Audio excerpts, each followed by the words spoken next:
Just when I thought I couldn't find my way out, yeah, I searched the God in me to find my way out. I know it can seem way out, but the Creator flows to and through me from way out. I'm talking way out, yeah, yeah, yeah. See, if you believe in the God in you, it's a better place. Creating the force and the power to live a better. Just know that love and joy and peace is one in all of the same space. That you were chosen just like God.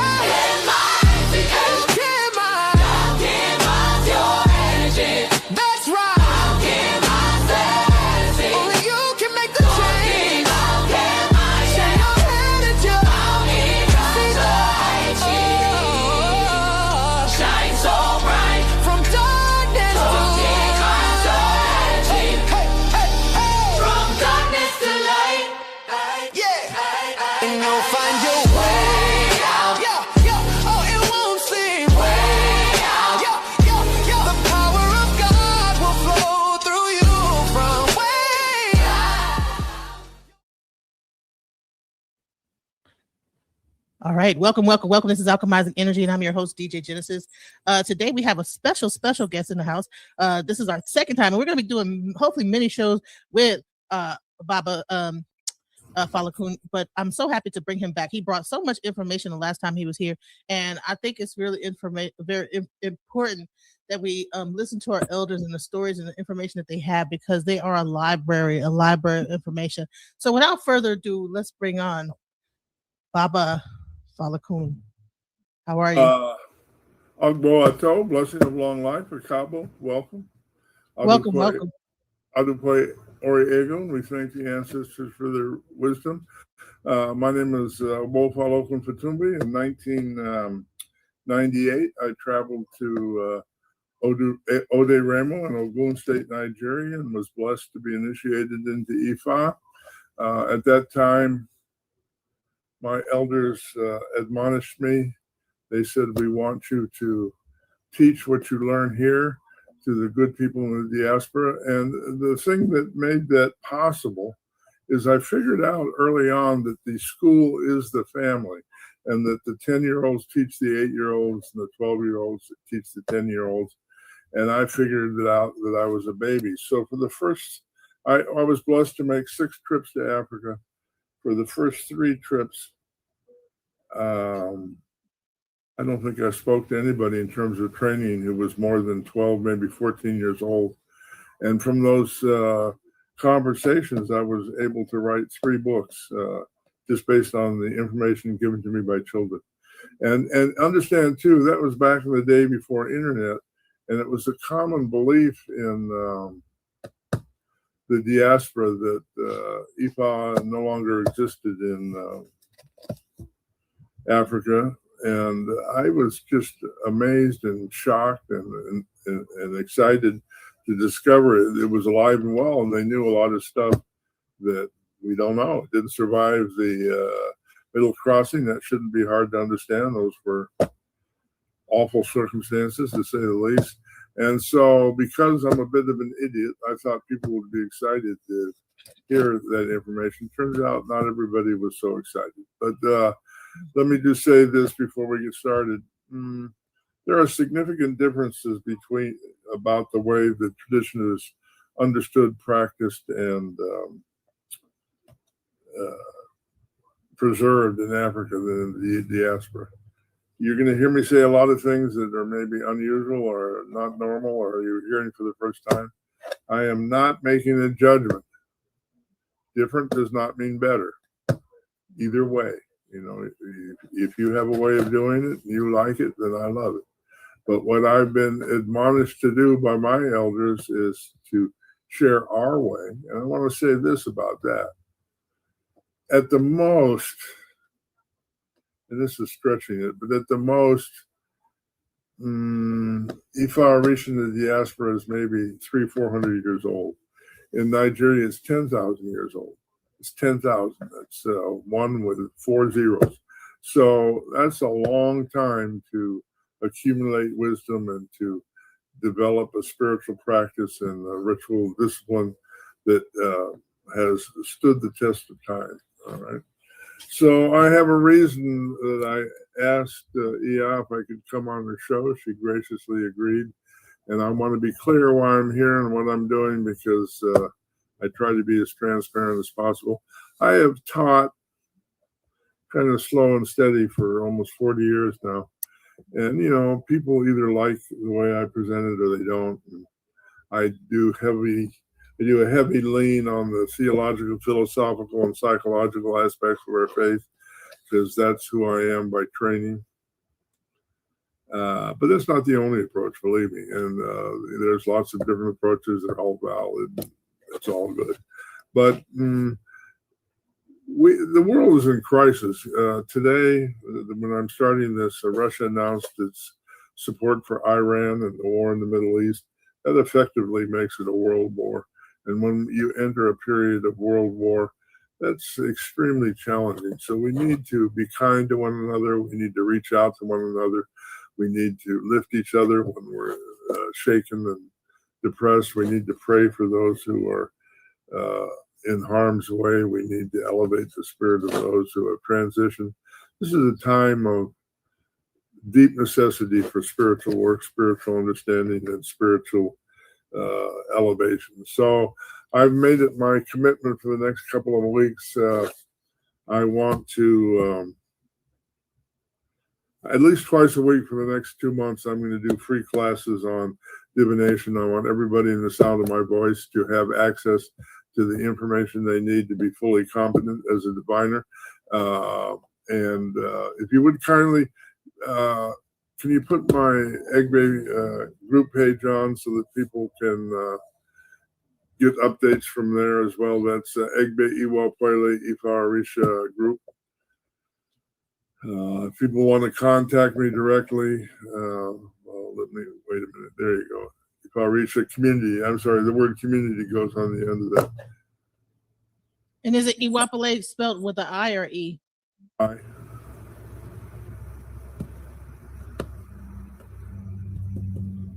So now Russia has joined in on this whole thing. You know, Yes, when I had did a reading and it said that it was I kind of taught myself to do like the Coweries. If you look behind me, you'll see that my Cowerie Shells right here. Okay. But I kind of taught myself, and I'm not gonna, I've been, using additional methods to like kind of, figure out how to do the readings. And it said, and I'm not sure whether it was because it was either at that time this is how it was, but it was saying that it was just speak of it. It was not, at the moment it wasn't going to happen, but I guess when you do readings, things could be, things could like change in a moment's eye. You have to be clear about the time frame that you ask. Yeah, listen, I want to say two things about that. It's clear to me that they're involved. It's hard to tell sometimes because there's so much nonsense calling itself news. But there's no need to apologize for how you do divination. There's an Odu that says spirit will speak to you in whatever system you use as long as you're sincere. And so when I say I've got some things I can teach, I'm not saying it's the only way to communicate with spirit. I'm not saying that at all. I'm not even saying it's the best way. I'm saying it's a way. And what I'm really saying is I was really, really, I have to say blessed for the umpteenth time today to have the people just give me so much information that I feel obligated to share it. Do with it what you will, Some people can do great divination based purely on intuition with little need for divination implements. Other people need lots of mechanisms to get clear about their messages. That's different, just different styles. Let's start here. I want to make clear what divination is, because that's the source of confusion. Okay. I'm going to say this loudly. Divination is not fortune telling. Fortune telling is predicting the future. And sometimes divination has the effect of predicting the future. But be clear, the future that Ifa predicts is only a consequence of following the guidance of Ifa. In other words, A plus B equals C You don't have to do B. You can stay stuck in A. Divination is not going to guarantee that you're going to move towards the solution that it suggests. This is a free will planet. This is a free will tradition. You're free to do what you want. You're never going to hear me say, you have to do this, you have to do that. Yeah. I'm not into controlling people. The difference between joining hands and working together to solve a problem and coming to me for me to tell you what to do. When we come together and join hands, we build community. When you come to me and I tell you what to do, we're building a cult. And I don't do cult. I believe in the famous words of the comedy series in Living Killer. Do you remember that? Yes. Yeah. So when it comes to building a cult, when it comes to building a cult, homie, don't play that. That's not what I'm up to. So you're saying divination does not predict the future. Does not predict the future, and it does not demand that you obey it. It's a problem-solving process. In order for it to be effective, the first thing you must do, is to accurately define the problem. Now, that may seem obvious, but it's not. Most people come to me wanting to blame other people, want to blame hexing, want to blame juju, want to blame some random person for making Google eyes at their husband. All of that's nonsense. Right.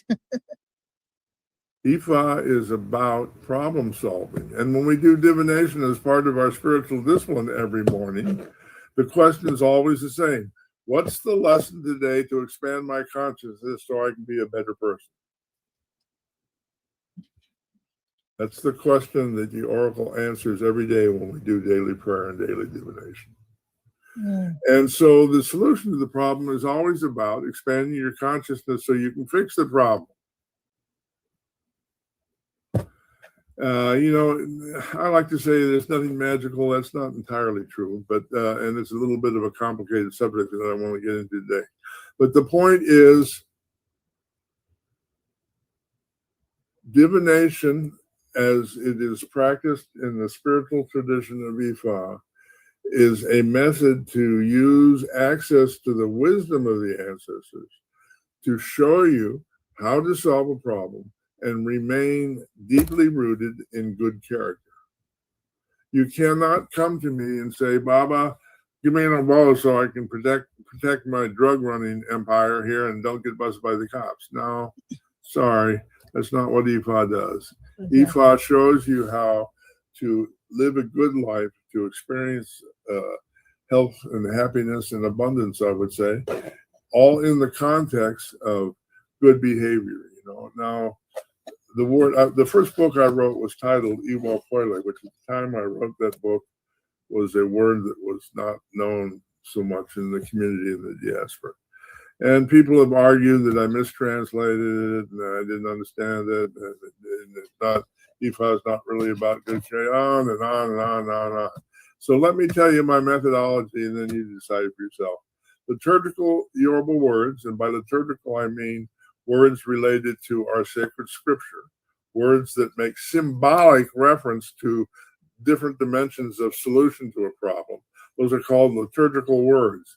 And those words are created by taking a sentence in Yoruba, removing the vowels and shortening the sentence into a single word. So if we look at the word Iwa Pole, it's from the Elysian Iwa Opoe Ile, which is a sentence in Yoruba that literally means, I come to greet the earth. Okay, so be clear here. The word Iwa, the word wa means come. If in conversational Yoruba I say wa, I'm saying come here, come join me, or let's connect here, wa. But when I say Iwa, that means the coming, capital T, the coming. That's a religious concept. The coming, expressed by the word Iwa, means the coming from the invisible realm called Oron to the visible realm called Aye, the coming, the transition from, in Christian terms, heaven to earth. So Iwa is a particular process. Iwa is the reincarnation process that we believe in, so that children are identified as reincarnated ancestors. Iwa is talking about the journey down the birth canal from fetus to baby to adult. Iwa, the coming, all right?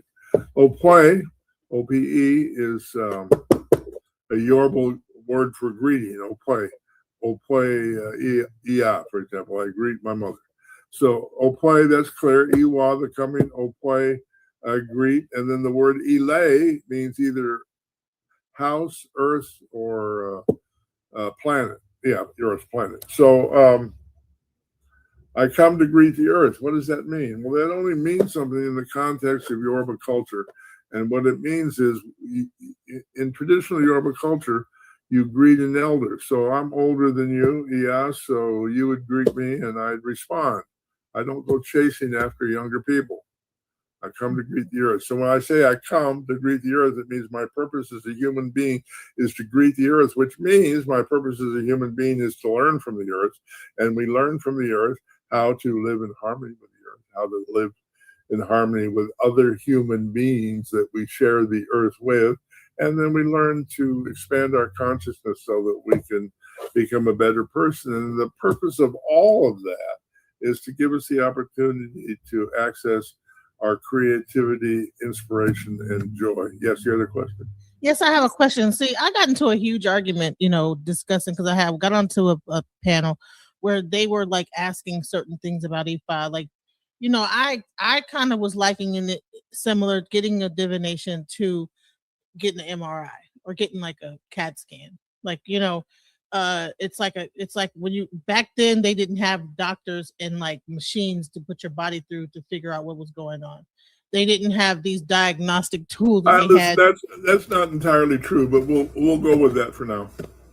Okay, you say they did have they had machines to do this? Unequivocally, it's called Ochosi Obinrin, female Ochosi, who has the Ashe to astral travel inside a person's body and figure out what's broken. Wow. Okay, so that's still going into a priesthood, though. Going into what? A priesthood of people that could possibly. Yeah, priesthood. Yes, some people have that talent naturally, but yeah, we'll go with that. Priesthood's good. Right. Sorry. Well, something like that. Whatever. Right. Got to do that. Some people just was born how to do that. It could go into the body, figure out what was wrong. Exactly. But that's what that was. The Odus point to a body part, point to a condition, point to a this, point to a that. And when that number comes out, that's pretty much what the reading is kind of spitting out a result. Right, we can listen. I think where you're headed with this, if you don't mind me addressing that, there are certain questions I will not answer, and I just tell the people when they ask them, I don't have to answer that. Don't know, don't care. If I won't address it, either change the subject or go away. And one of those questions, to the surprise of many people, is so and so my soulmate? Don't know, don't care. Leave me alone. And the reason for that is, it's free will. The question is, if you want to be with a particular person, ask me how to make the relationship work. I will answer that question. But if you ask me if so-and-so is your soulmate, that's a fortune-telling question, and Ifa does not do fortune-telling. If you ask me how to make the relationship work, that's a problem-solving question, and I will answer that. If you ask me how to protect some criminal enterprise, I will not do that. We only engage in problem solving to the extent that it supports the development of good character. And here's another thing that people asked me when I was actually in this. Is this thing contacting a spirit? And I said, okay, well, quite frankly, the Odu is the word of God. That's from what I understood. So basically it's similar to saying John chapter 1-2 verse 12, says this. Welcome. Thank you for the $5 super chat. So you were asking, if they can do that, if a person can do that, then why haven't they found a cure for cancer? They actually do have a cure for cancer. But the thing is that it's just not readily available for everybody, because they have capitalized everything. So there's cures for things out here. So if you got the right combination of herbs, there's cures for everything. A lot of times the cure is in the diet, it's in changing your behavior, a lot of the different things. But you know, if a person can tell you what you have to do to cure the breast cancer and to cure the cancer, but if a person doesn't do what's necessary to cure it, then you're not going to be cured. You know, and here's the thing: plenty of people have been cured of breast cancer, but then they still end up having cancer later on because they probably go back to the same behaviors that they did before. So that's the answer to that. Like you're asking a question that's like a redundant question, but wow, if they could do this, then how come this and how come that? Because people are human beings. But thank you very much for that super chat, Chris Reed. Thank you for that super chat. Shouts out. I am blessed to make money, money making money, money making money, money making money, money, money making money, manifest making money, money making money, money making money, money making. And when that verse comes out, this is what the solution is. So I'm kind of, me being a software engineer, I look at it kind of like in that way, that it's pretty much the word remember. Listen, right? We need to back up. Listen, I love you. I appreciate you. I'm glad to be here. But there's certain concepts that are causing us confusion. Okay. So let's address that one. And I don't say that because you're wrong. In some ways, I agree with that. But let's be more precise in our presentation of those ideas. Okay, so the first thing I want to say is that an Ifa priest in the diaspora, people say they don't go into possession. You know why they say that? That the priests don't go in, the Ifa priests don't go into possession. You heard that? So Babalawos do not go into possession. Why do you say that? That's the common understanding of the diaspora. And the reason people say that is because they're mistaken. That's wrong. It's not even remotely true. In Africa, the whole point of being an Ifa priest is to be possessed by the spirit of Allah. Allah from the Elysian, Allah, meaning the light, the spirit of light. What Ifa teaches, you know, when you went to school, you were taught that you had 5 senses, and everybody goes, ooh, 5 senses, far out. Ifa and Egypt and most of Africa teaches that we have 256 senses. And each of those sentences represents a stream of consciousness connected to the source of creation. And when we do divination with Ifa, we are identifying one of those streams of consciousness and connecting to it so we can access that fragment of that stream of consciousness that's relevant to the problem solving of the issue at hand. So let me explain that in a little more detail. Odus of Ifa is a 3-dimensional representation of a 2-dimensional energy pattern. Excuse me. It's a 2-dimensional representation of a 3-dimensional energy pattern. So the energy pattern represented by Ifa is called a Merkaba. You know Merkaba? You know? Yeah, Merkaba, yeah. Merkaba is 2 3-sided pyramids inside a torsion sphere. So we're going to have to get some of Baba's famous ridiculous drawings to explain all that. All right.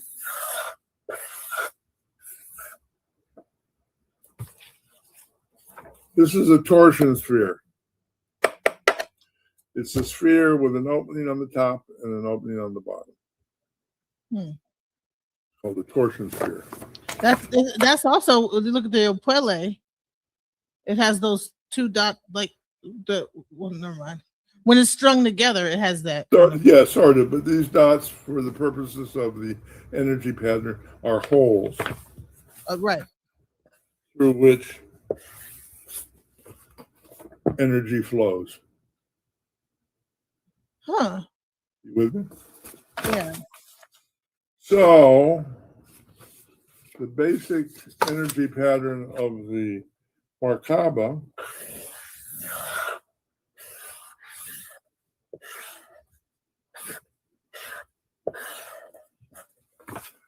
is 2 3-sided pyramids. So this is one.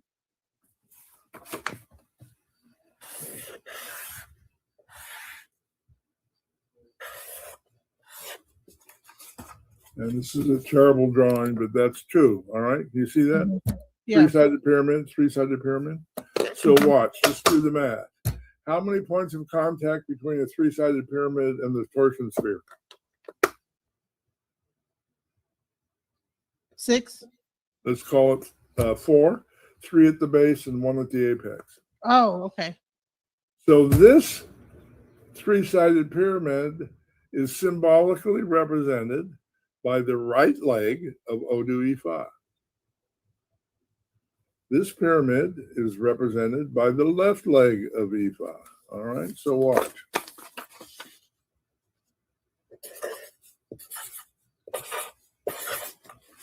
Each of these points of contact with the sphere is a portal that might be opened or closed. You understand what I'm saying? Yeah. Okay, so on the upper pyramid, if a portal is open, what do?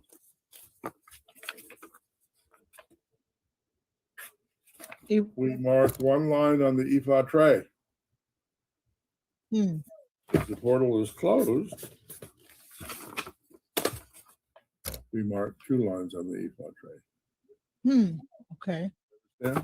So, in simple terms, there are 256 different combinations of open and closed portals in a Merkaba.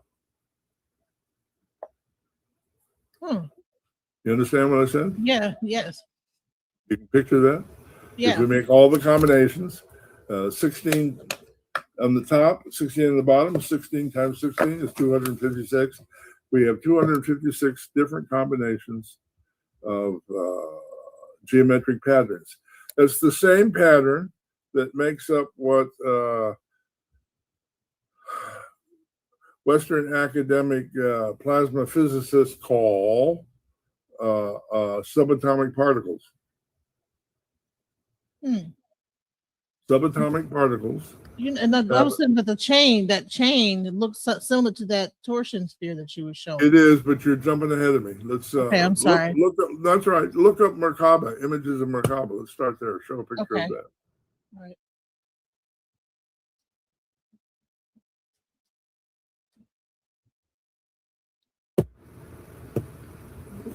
You'll find a whole bunch of them when you go to the image page. Yeah. Look for the simplest one, which is black and white lines. Okay. Uh-oh. I'll just present, share screen, and boom. Okay. There you go. Perfect. See this one on the right? That's the one I like. Let's make that one bigger. If you really can visualize that picture, you see there's 4 points of contact with each of the Merkaba, making 8 points of contact in total. Yeah.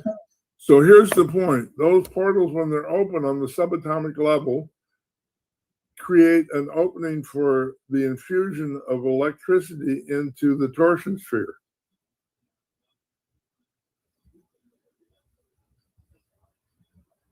And when electricity penetrates the surface of the sphere and enters the internal structure where the Merkaba is located, it generates a frequency.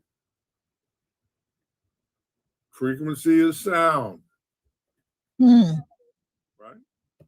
Remember, you seem to be familiar with the Bible. In the beginning was the Word. Ifa says the same thing.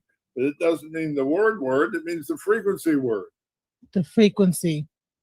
So what Ifa is saying and what Ifa teaches and what Ifa paleoscience teaches, and on a different time we'll talk about the fact that I'm trained in physics at Caltech, the best physics school in the world, and the physics I learned from Ifa is better than what I learned at Caltech by a lot. All right, so the ancients understood physics, which is how they were able to build the pyramids. Hello. So the point is that the Merkaba generates 256 frequencies within an octave. If you're a musician, you know what an octave is. Middle C, do, re, mi, fa, sol, la, ti, do. right? Yeah. Okay, so solfege, that's called. It's called singing the intervals. Solfege was invented by ancient Egyptians. The mathematical structure of solfege is such that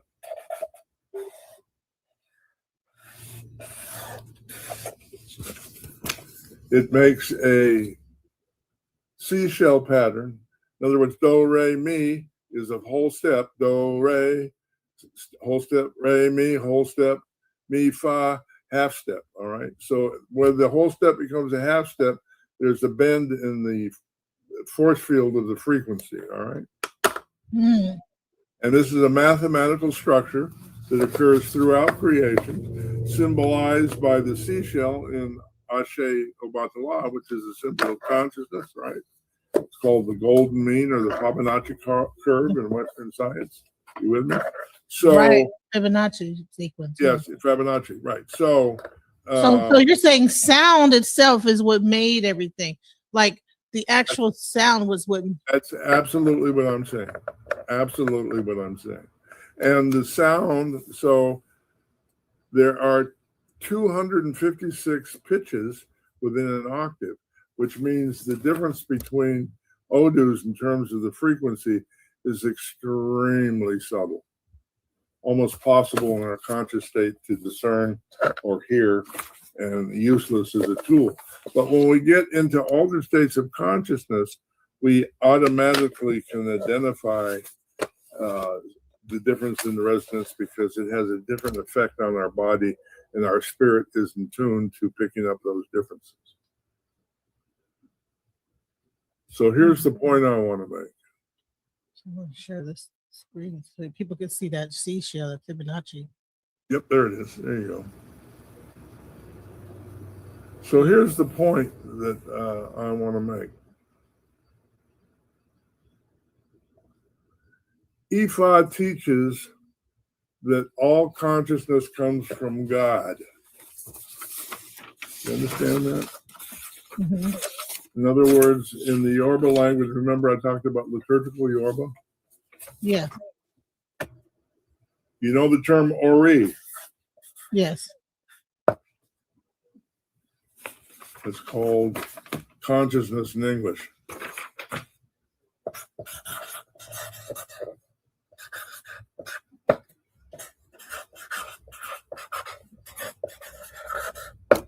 The higher self is called Iponri, from the reason Iopon Ori.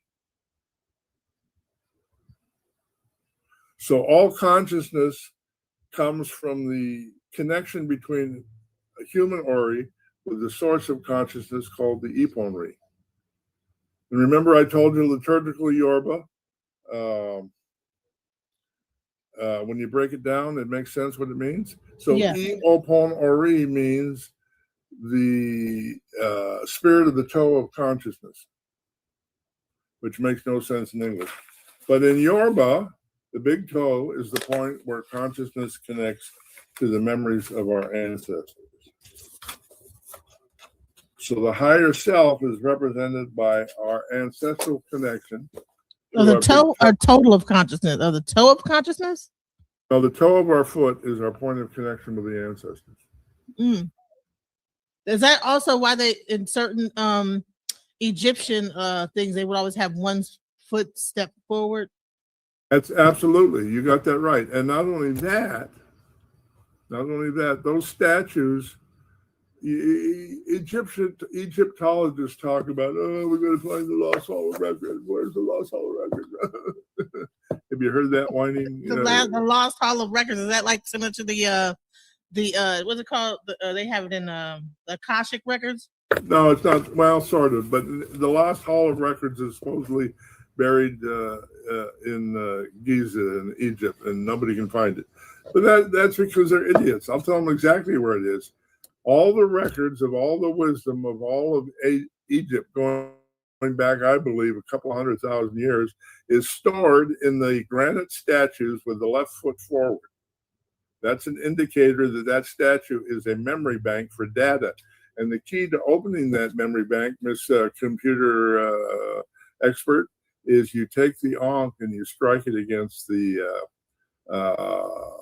granite statue, go into an altered state, and you get the information from the statue. Wow. Now take a deep breath. I'm fixing to say something, which is why we make our orishas out of stones, because they have the same function. The stones in our pots is a record of every interaction we've had with our orisha from the point of initiation. So that's a statue with the left foot forward. You can't. That's exactly the one I'm talking about. And a guy named Christopher Dunn measured the right side and the left side of the face and found that it was accurate within 1/10,000th of an inch, which is impossible to do with handheld tools. Oh my goodness! So that's another mystery for another day. But the point. Wait a minute. Wait. So what he did, it's impossible to create whatever this is. It had to be. He said it was impossible to create it with a chisel or a hammer, and I agree. So probably like through some kind of chant or whatever, and probably some mixture of water and sand. They were able to tap into some kind of energy through water and sound. No? Well, through sound, yeah, you're getting close, but that's a long, complicated. Right. Let's just say this about ancient Egypt. It would be fair to say that they had electronic powered tools. That's fair, and there's lots of proof that that's true. Okay. They might have had a 3D printer back then. Yeah, they did, exactly. The original 3D printer. Right. And now I've totally lost my chain of thought here. I'm sorry. Okay, that's right. Here's the point I was trying to make, I think. So we have, okay, here's the thing I want you to think about. Think about the only consciousness is the consciousness of God. And that consciousness has become fractured into little pieces as the world unfolds. So what I'm saying by saying Ori is connected to Iponri is I'm saying that in Western mathematics, 1 + 1 is 2, 2 + 2 is 4, 4 + 4 is 8, right? Mm-hmm. What I'm saying is that in Ifa metaphysics that generated Ifa mathematics, 2 is half of 1. 4 is half of 2. 8 is half of 4.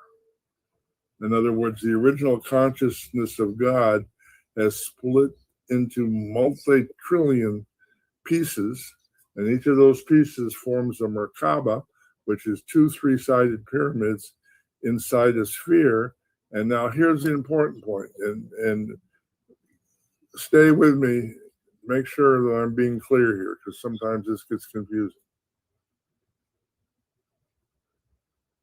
The portal through which God's consciousness comes from the invisible realm to the visible realm is geometry.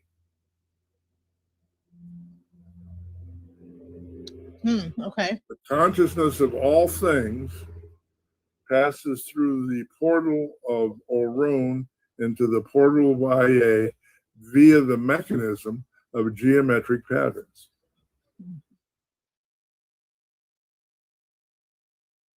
And that's true whether those geometric patterns are etched in stone, etched in sand, etched in your imaginations, whatever form those geometric patterns come through on planet Earth, that form itself is a portal for God's consciousness.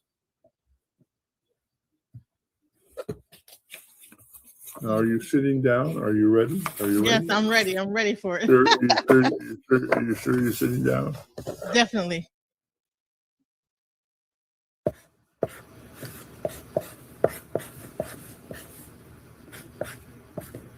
Here's a holy Odu called Oshe Torah. This is a 2-dimensional symbolic representation of a Merkaba, where the top 3-sided pyramid has 3 open portals and 1 closed portal. The pyramid facing the bottom has 2 open portals and 2 closed portals. The miracle of Ifa, the magic of Ifa, the great gift of our Yoruba ancestors was passing on the wisdom associated with the fact that the 2-dimensional symbolic representation of the 3-dimensional energy pattern functions as a portal for connection to the will of God, to the voice of God. If I put my hand over this portal, I'm going to connect to the resonance of that stream of consciousness and access a component of nature communicating to me in a way that transcends my personal experience.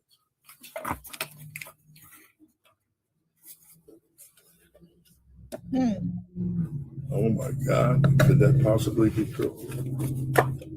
So it's not necessarily, so you're not talking to the spirit, you are talking to the actual, it is actually the voice of, or the word of God. I'm not being theoretical, I'm being literal. And I'm going to take it one step further. Okay. Our ancient Yoruba ancestors identified the subject matter of each of the 256 odus to help us, access. Is that you? No, that's not me. I heard like a car going by. You have a car going by? Oh, now your mic is kind of going down. Oh, they'll give There up. we go. There go. Your mic's up. Now it's good now. No, I lost my chain of thought. We're talking about that. The Odu is actually speaking, like almost yes, to God. The Odu is streaming frequencies. All right. So what does it mean to stream a frequency? The way our brain works is, if I think of the word thought in English, it's going to light up a portion of my brain at a particular frequency. If I have the same word in Spanish as estudiar, it's going to light up the brain in the same place at the same frequency.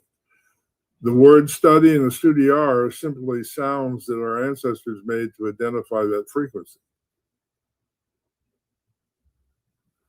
And so Odu speaks to us in frequency, which is why it's so amazing that Odu speaks to us in the language we understand, because it's triggering those spots in our brain, and we're simply translating them in the way that we've translated them all of our lives. So even if they're speaking the Odu in English, it's the same fire, it's the same energy as they're speaking in Yoruba. It's the same exact frequency. Sort of. There's yes, sort of. But I would add that when you speak in Yoruba, you have the additional information coming from Yoruba speaking ancestors, which is a really good thing if you're using a Yoruba system. But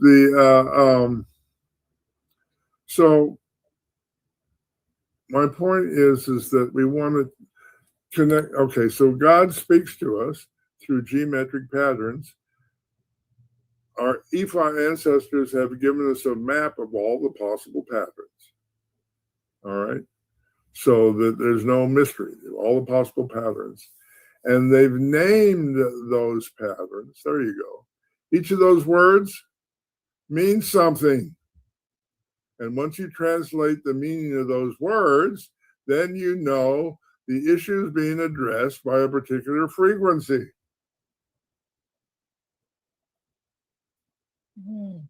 How is that possible? But yeah, so but you know, and see the hocus pocus around it. People no think hocus pocus.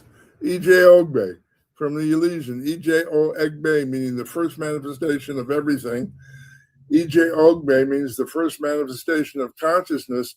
EJ Ogbe is a synonym for God. When EJ Ogbe comes, it means you're in perfect alignment with your higher self and your destiny. Very clear. No need for confusion. This is a good sign and something we all pray for. This is the purpose of divination, is to put ourselves in alignment with our higher destiny, so that when EJ Ogbe, meaning Ogbe on the right, Ogbe on the left, appears on the tray in divination in Africa, the diviner says, go home, you don't need me. Whatever you think you should do is what you should do. You know better than I. You're in perfect alignment with your higher self. May the Orisha bless you and have a nice day. You understand? Yeah. Right. You don't need to do All that. right. Right. So here's the next one, Oyeku. So you've been enough divination. When the Oyeku comes, everybody in the room stands up, clutches their chest, spins around circles, throw their arms up in the air, and make animal sounds saying, oh my God, you're going to die, you're going to die, you're going to die, right? When Oyeku comes. No, we don't do that. But yeah, Oh, thank goodness. I'm impressed. no. But Oyeku from the Elysian, Oye-Iku. Oh, I did that wrong. Oye-Iku means the mother, the spirit of the mother of death. And death in the Yoruba linguistic sense is not, oh my God, you're going to die. Death means end of cycle. Right, end of cycle. That's how we've been taught, is end of cycle. So whatever it is that cycle ends in that, But yeah, somebody you studied with read one of my books. I like it. So the end of cycle. The Yoruba word "pa," which means decapitate, is not a reference to taking a machete and cutting off somebody's head. It's the end of the old self, the end of the old Ori, the end of the old consciousness. So when death comes, you're invoking for the death of illness, the death of loneliness, the death of poverty, the death of confusion, the death of uncertainty, and so on, so on, so on. Oyeku. All right. Iwari from the Elysian, AWO Ori, meaning I am the mystery of consciousness. What is the mystery of consciousness? Consciousness is always changing. It's either expanding or shrinking. If consciousness expands, we call it E-ray. If it shrinks, we call it EB. EB does not mean Orisha hates you.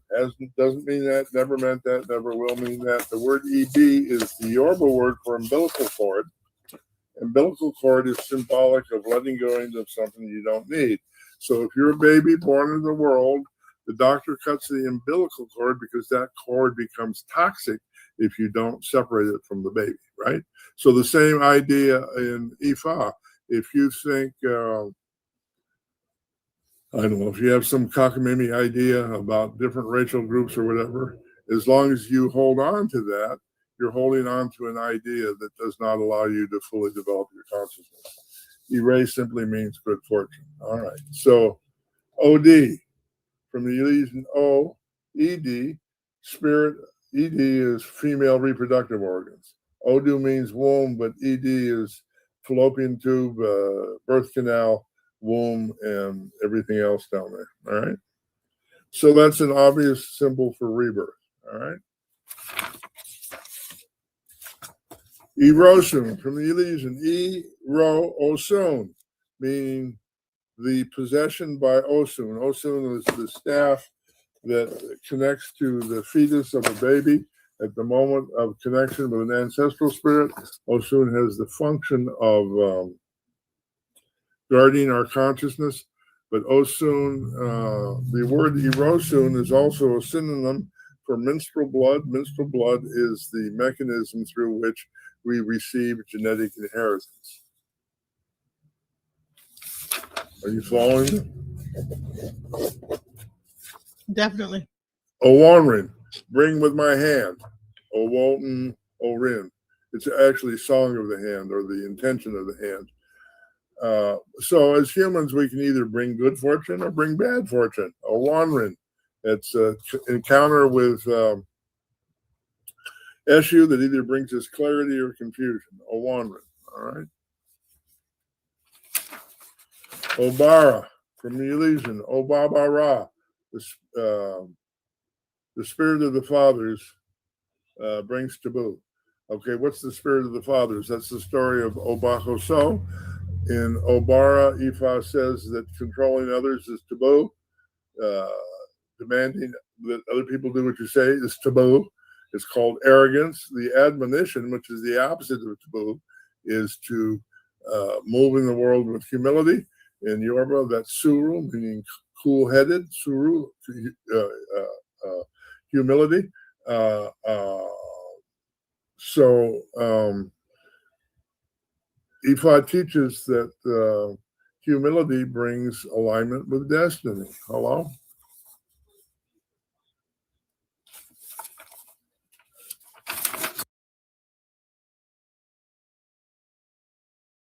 Okay, I'm trying to show you guys the Odu as he speaks them. I'm gonna rewind it so that we can go through them because I'm trying to like show them, but I'm kind of behind. So let me start back over with Ejiogbe, okay? Because I'm trying to show it, but he's flying through them. And I'm like trying to like, okay, because I'm trying to keep up with it. So let me just go ahead and get these all up in here. That way I can like show it to you as they come up.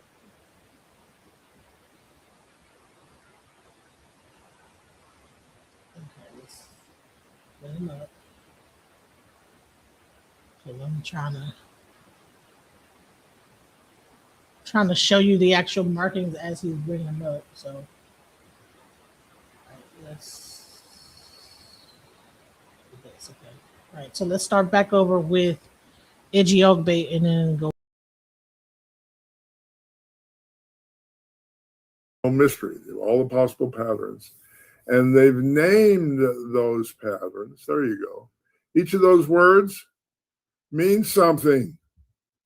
And once you translate the meaning of those words, then you know the issue is being addressed by a particular frequency.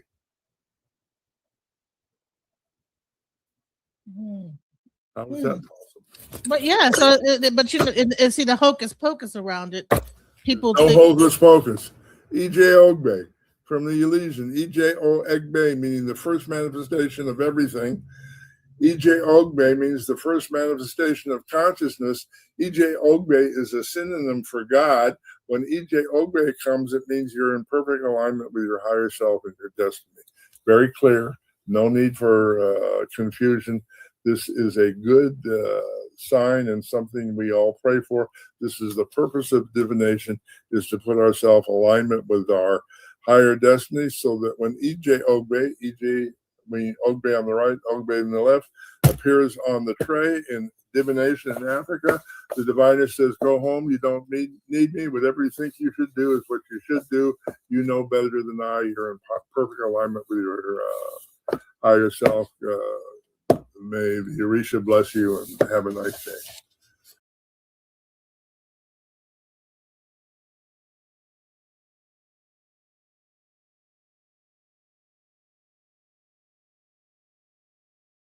all right. So that's so kind of what he says, but you know, of course, there's more to it. But so it has 1 1 1 1 and well one side and 1 1 1 1 on the other.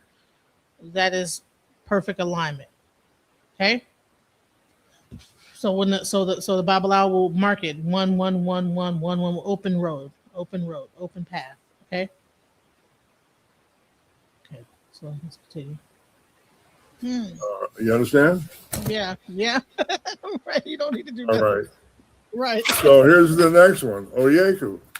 So you've been enough divination. When the Oyeku comes, everybody in the room stands up, clutches their chest, spins around in circles, throws. And so Oyeku is the opposite. Okay. So instead of 1 1 1 1, it's 2 2 2 2 on both sides. So that is the marking of Oyeku. Okay. So when the Opwele drops, it'll drop like that to show that marking. Let's go. Their arms up in the air and make animal sounds saying, oh my God, you're going to die, you're going to die, you're going to die, right? When Oyeku comes. No, we don't do that, but yeah. Oh, thank goodness. I'm impressed. No. But Oyeku from the Elysian, Oye-Iku. Oh, I did that wrong. Oye-Iku means the mother, the spirit of the mother of death. And death in the Yoruba linguistic sense is not oh my God, you're going to die. Death means end of cycle. Right. End So, of cycle. in the way, That's how we've been taught is end of cycle. well, So good, whatever it is So, that cycle ends in that, but yeah, that's good. So, somebody you studied with read one of my books. I like it. So the sorry, the end of cycle. The Yoruba word "pa," which means decapitate, is not a reference to taking a machete and cutting off somebody's head. It's the end of the old self, the end of the old Ori, the end of the old consciousness. So when death comes, you're invoking for the death of illness, the death of loneliness, the death of poverty, the death of confusion, the death of uncertainty, and so on, so on, so on. Oyeku. All right. Iwari from the Elysian, AWO Ori, meaning I am the mystery of consciousness. What is the mystery of consciousness? Consciousness is always changing. It's either expanding or shrinking. If consciousness expands, we call it E-ray. If it shrinks, we call it EB. EB does not mean Orisha hates you. Doesn't mean that, never meant that, never will mean that. The word EB is the Yoruba word for umbilical cord. Umbilical cord is symbolic of letting go of something you don't need. So if you're a baby born into the world, the doctor cuts the umbilical cord because that cord becomes toxic if you don't separate it from the baby, right? So the same idea in Ifa. If you think, I don't know, if you have some cockamamie idea about different racial groups or whatever, as long as you hold on to that, you're holding on to an idea that does not allow you to fully develop your consciousness. Erase simply means good fortune. All right. So OD from the Elysian O, ED, spirit, ED is female reproductive organs. Odu means womb, but ED is fallopian tube, birth canal. All right, so let me just make a statement here. Okay, so I want you to, I want to just give you, like, just you guys are not picking up on this. So each Odu has an opposite Odu. So in this one, it's, what they call it is open and closed, expansion and contraction, light versus dark, 2 versus 1, right? So at Yogbe, you have 4 light, 4 light on the right side, 4 light on the left. Okay. In Iworli, in Oyeko, you have dark, 2 dark on the left hand, 4 dark on the left hand side, 4 dark on the right hand side. Okay. Iwori, you have 2 dark on the top and bottom, 2 light on the inside, 2 light on in the middle, right? OD, 2 dark, 2 light on the top and bottom, 2 dark on the inside. So each one kind of complements each Odu has its equal and opposite Odu. You understand what I'm saying? So when it comes out, these are the numbers and how it goes equal and opposite. You understand what you see? You see how it's kind of like the patterns are kind of matching up. See this? That's how it's done. Okay. So now we're on OD. But I wanted to show you that pattern so you can realize the pattern. We could go through. I don't. So that's an obvious symbol for rebirth. All right. Erosun from the Elysian. Osun, meaning the possession by Osun. Osun is the staff that connects to the fetus of a baby at the moment of connection with an ancestral spirit. Osun has the function of guarding our consciousness, but Osun, the word Erosun is also a synonym for menstrual blood. Menstrual blood is the mechanism through which we receive genetic inheritance. Are you following? Definitely. Owanrin, bring with my hand. Owoten, Orin. It's actually song of the hand or the intention of the hand. So as humans, we can either bring good fortune or bring bad fortune. Owanrin, it's an encounter with Eshu that either brings us clarity or confusion. Owanrin, all right. Obara from the Elysian. Obabara,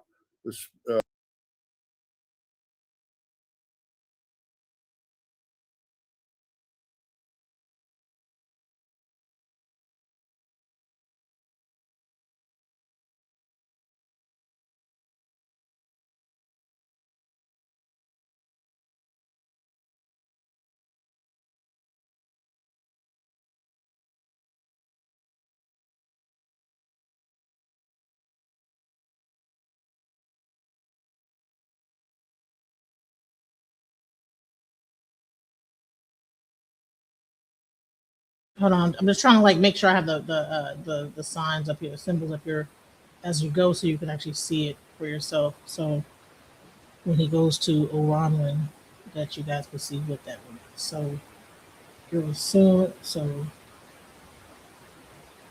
right, let's go. All right. So that's an obvious symbol for rebirth. All right. Erosion from the Elysian. E-ro-osun, meaning the possession by Osun. Osun is the staff that connects to the fetus of a baby at the moment of connection with an ancestral spirit.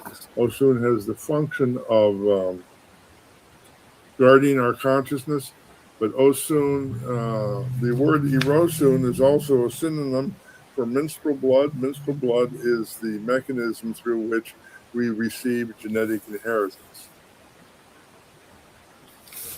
Are you following? All right, so he just said menstrual blood, right? So what's the next one? Owanrin, bring with my hand. Owoten, Orin. It's actually song of the hand or the intention of the hand. So as humans, we can either bring good fortune or bring bad fortune. Owanrin. It's an encounter with Eshu that either brings us clarity or confusion. Owanrin. All right. Obara from the Elysian. Obabara. The spirit of the fathers brings taboo. Okay, what's the spirit of the fathers? That's the story of Obakoso. In Obara, Ifa says that controlling others is taboo. Demanding that other people do what you say is taboo. It's called arrogance. The admonition, which is the opposite of taboo, is to move in the world with humility. In Yoruba, that's suru, meaning cool-headed. Suru,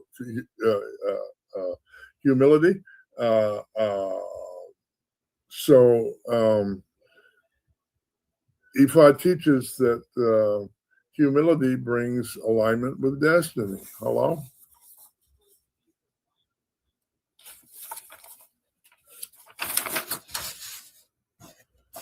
Okanran means the spirit of the heart anchors us or anchors us to the world. Okan is heart. O spirit. Ron connects us to a thing. All right. So Okanran represents new beginning. If you're confused and you become unconfused, you have a major physical and mental spiritual transformation. That's Okanran. Ogunda from the Elysian. Ogun Da. O is spirit. Ogun is medicine. Da is divide. The spirit of medicine divides. So this is the point. The first 8 Odu represent the descent of Ashe from heaven to earth. When you get to Ogunda, that Ashe crystallizes and starts to move back towards its point of origin. So Ogun represents the birth of civilization. Each of the 4 Odus comes in a cycle of life, death, transformation, and rebirth. Ogun is the cycle of life as it relates to returning to the land of the ancestors, the potential destruction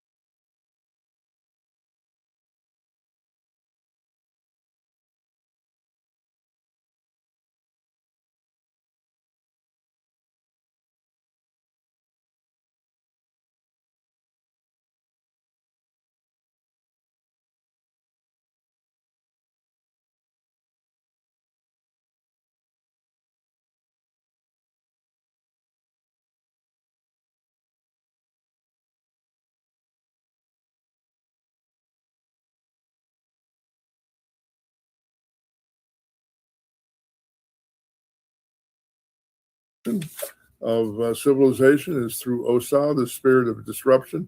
Osa would be natural disasters. It's similar to the Tower card in tarot. Okay, so Ika is Yoruba for take a breath. There's no illusion here. It's just one word.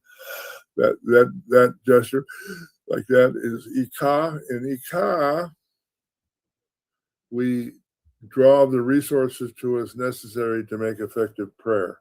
Ika is the Odu through which we have the ability to connect to the ancestral mothers, otherwise known as Iami. Oturapon means Otutu Ro Opon, or let's see, the spirit of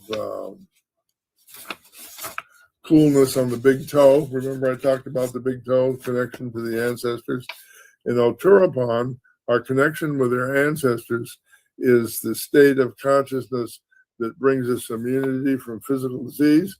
So Oturapon represents the source of contagious disease or disease from the earth. But with every contagion is the seed of healing or immunity, right? You with me? Yep. Otora from the Legion Otutu Ra, that's the Yoruba word for mystical vision. Otutu Ra means the spirit of coolness brings taboo. When you decide you want to create a spiritual discipline, first thing you do is meditate about the question of what that looks like. Otutu Ra is that process of trying to figure out what a good life looks like. Irate from the Legion Ire Ate means good fortune at the crossroads, right? Ire Ate, crossroads.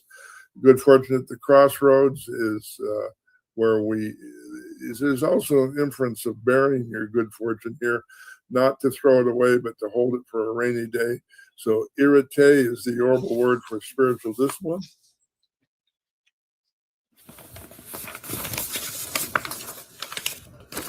So Oshe from the Legion O Ashe, meaning the spirit of power. That's the ability to have your prayers heard in heaven. Ofun from Ofun, meaning the spirit of purity. That's having your prayers answered. So with those 16 principles, I just gave you the key to understanding all 256 Odu without having to look it up in the book. So here's how you use the key. The right leg is what's so. The minute you wake up in the morning, when your feet touch the ground, that right Odu is with you. Nothing you can do about it. Too bad. Oh, well. The left Odu is how your day unfolds and what the lessons are that you're bringing for that day. So if the left leg is something good, you do prayers to bring it to you. If it's something you don't want to deal with, you do prayers to move it away from you. All right. So name me an Odu, any Odu, where the right leg or the left leg are different. So Irete Agbe. Yeah, okay. That's really good. And it also happens to be my Ita. So now you're just spooking me out. Irite Ogbe says that spiritual discipline leads to perfect alignment with destiny. Whoa, that's a sentence. It actually means something. Oh, no. Give me another one. Watorapan Osa. Yes. Resistance to taking care of your health leads to disruption in the physical world. Another one that made sense. Who knew? This is amazing. Give me one more. Osa Irusu. Yes. That actually, so disruption in the physical world leads to deeper connection with the ancestors. That particular Odu incarnates effective skill as a medium for Egum. So so I don't know if you've noticed. Wow. But Wow. That's pretty cool. Huh? I said, that's very pretty cool. I didn't have to look up a one, did I? Yeah, very, very cool. So the point is, if you read the verses by themselves, most of the time they make no sense. Have you noticed that? Yeah. You read it and you think, well, what the heck does that mean? Right. It'll be like a duck went across a thing. Two lambs jumped over a stick. Right. And a cow uses its tail more than once to swat a fly. What the hell does that mean? So, I'm you read the Odu, you'll know what we're talking about. If you read it, I can get the book and read some of it. But my point is, if you understand the metaphysical principles, those principles are the key that'll trigger the message. And the verses are, in fact, invocations, many of which have no meaning. The verses contain words that trigger the resonance that solve the problem. And here's what I mean by that. If you want to be rich and you say, Mama, I need money, I want abundance. Give me some money. That is prayer from a place of poverty, and you'll be stuck in the poverty because that's the resonance you're putting out in the world. We become abundant by invoking the resonance of wealth and standing in that frequency and saying, I am a person who is wealthy. And until we make that shift in how we approach Odu and Ebo, we're just spinning our wheels and wasting our time. Let me give you a clearer example. Have you ever been blessed to go to a Native American rain ceremony? No, I haven't. Well, a shaman who makes the rain for Native American cultures will go to the top of a mountain, draw a circle, sit in the circle, put his hands out like this, and remember what it felt like to get wet from the rain.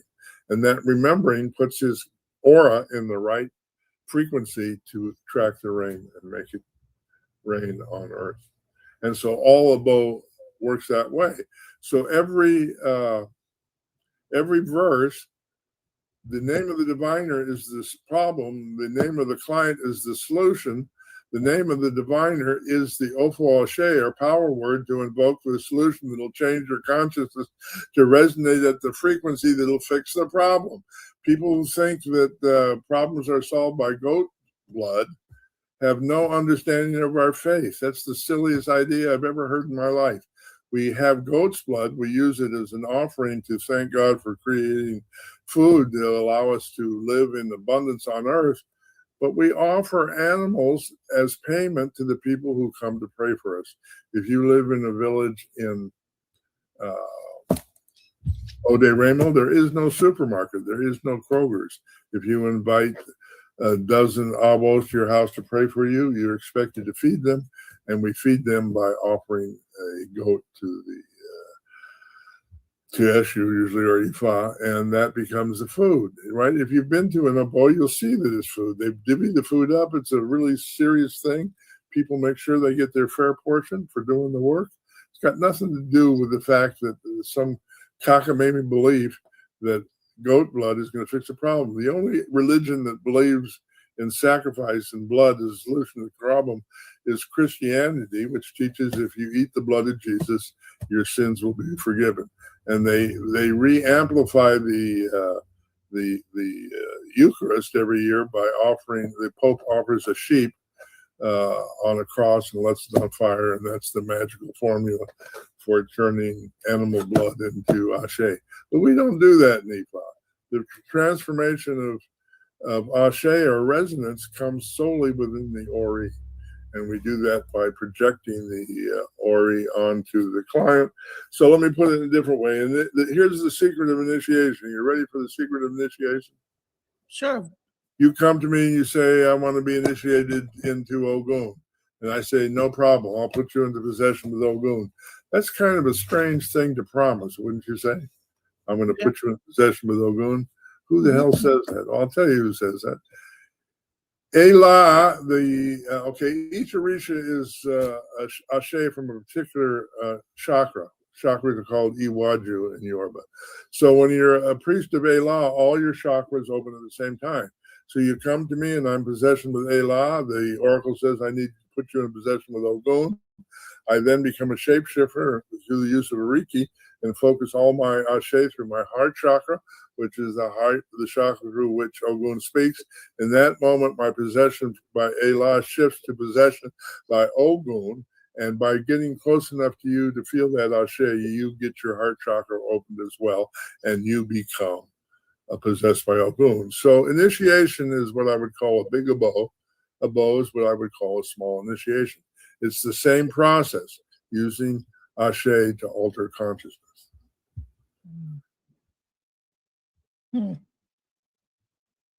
There will be a quiz at the end of this.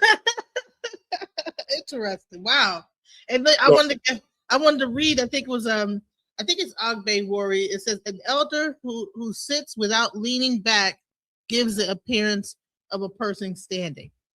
That's one of the. Yeah. Okay. So do you want to unpack that? What that means? Yeah. What does that mean? Right. Yeah. What was the Odu again? It was 3-3. Agbe Iwari. Yeah. Okay. So Ogbe means perfect alignment with your destiny. Sometimes when we're in perfect alignment with our destiny, the next step is, oh my God, I'm confused. What's the next step? In EWORE, EWORE, we're confronted with the fact that we can either move forward or backward. EWORE, in a sense, is a state of confusion. So perfect alignment with destiny leading to confusion. And what the oracle is saying is that the elder who sits quietly with their back straight and suru or inner peace, who appears to be clear and not confused, will be, by the way he holds his body, able to access the clarity that he seeks. Oh, wow. So once you know the symbolic meaning of the metaphysics, the verse becomes extremely clear and easy to interpret. Right. That's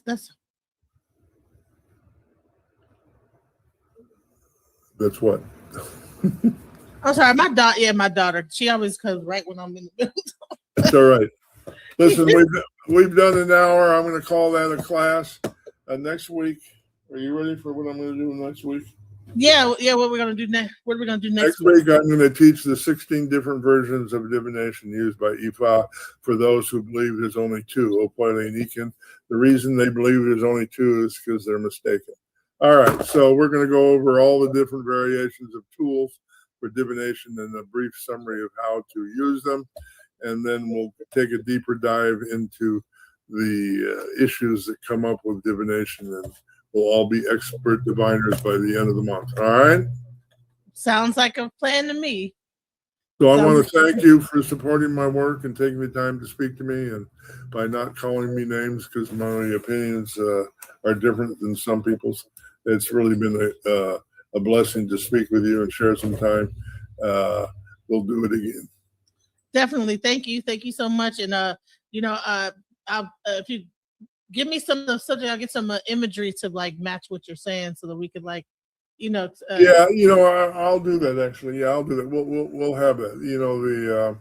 The first form of divination I'm going to teach is the use of a goat head for divining. Have you ever seen that done? No. When you offer a goat, you throw the head up in the air, and if it lands neck down, the offer is accepted. If it lands neck up, then you got to pray some more.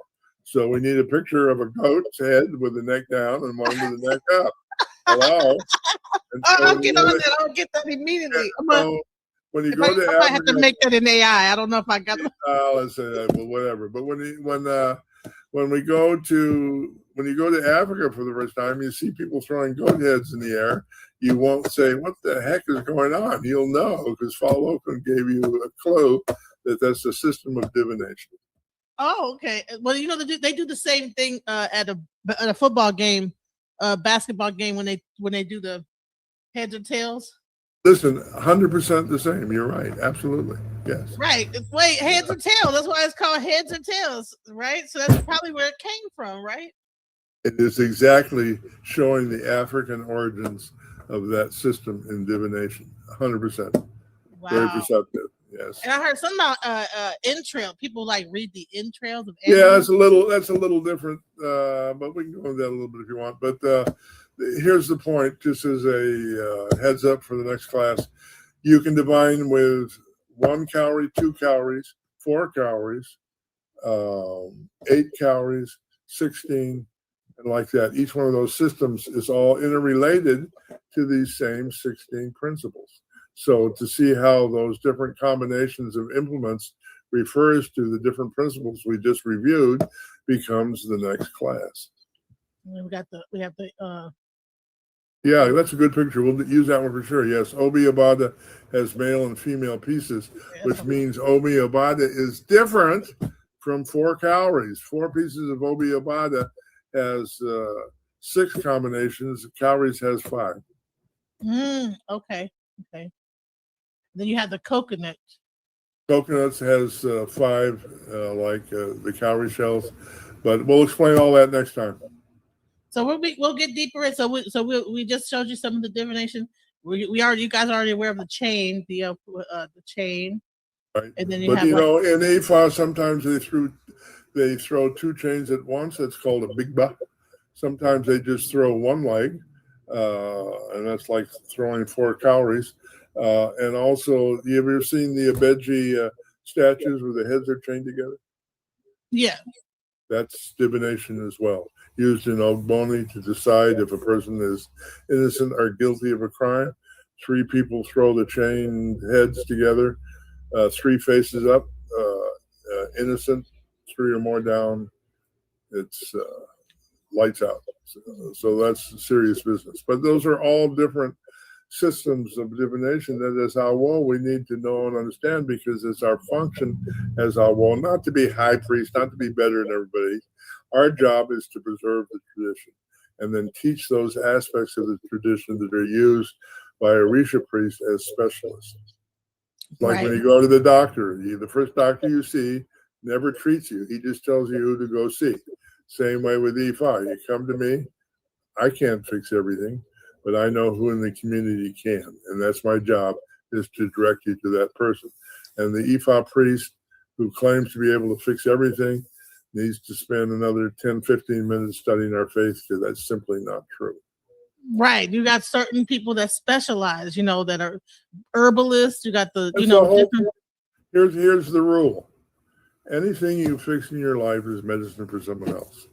I've never had a issue with alcoholism. If you come to me with that issue, it would be ineffective and inappropriate for me to try and heal you. I would simply refer you to AA. That's the principle at play with healing within IFA. Mm-hmm. Right. Like, how can I try to heal you of alcoholism and I never drank alcohol? Exactly.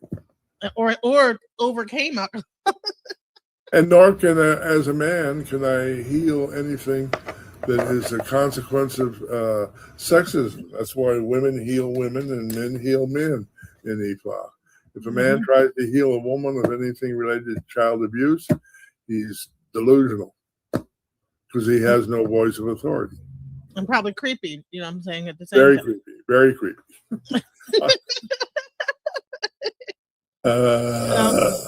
I'm going to go. Stay safe. All right. Talk to you soon. Thank you for being here. I appreciate you. Abu Aboye Abo Shishe. Thank you. Okay, let's have our very last lesson. The proper greeting for an elder is Aburu Aboye, nothing else. The words Aburu Aboye means I lift my burden from the earth. Aboye Aboshishe, which is my response for this, I take your burden and give it to heaven. So if you say Aburu Aboye Aboshishe, you've already blessed yourself and there's nothing for me to say. So let's have a real conversation in Yoruba based on the meaning of the words. And I'm not trying to beat you up. Most people don't realize that, but trust me. I thought that your thing was Cowerie Falokun. Okay. Yeah, that we'll go with that. But Aburu Aboye Aboshishe. No. Listen, Aburu Aboye. There you go. And I say Aboye Aboshishe. I can say Cowerie Falokun, which adds to the blessing. The truth is, after I've said Aboye Aboshishe, I can pray for you until my gums bleed. There's no restriction on that. You understand? But we need to set it up in the traditional way for the conversation to make sense. Okay, right. So you guys are learning a lot here. You know, in this 1 hour, I think that we've learned a lot. So thank you guys. Hopefully, I want to get everybody up to speed soon so we can provide an alternative to the knuckleheads that are claiming to make America great. I'm not convinced they're doing a good job. Right. But we love them anyway, and we wish them well. We just wish they would stop trying to tell us what to do. All right. Thank you. Stay safe. All right. You too.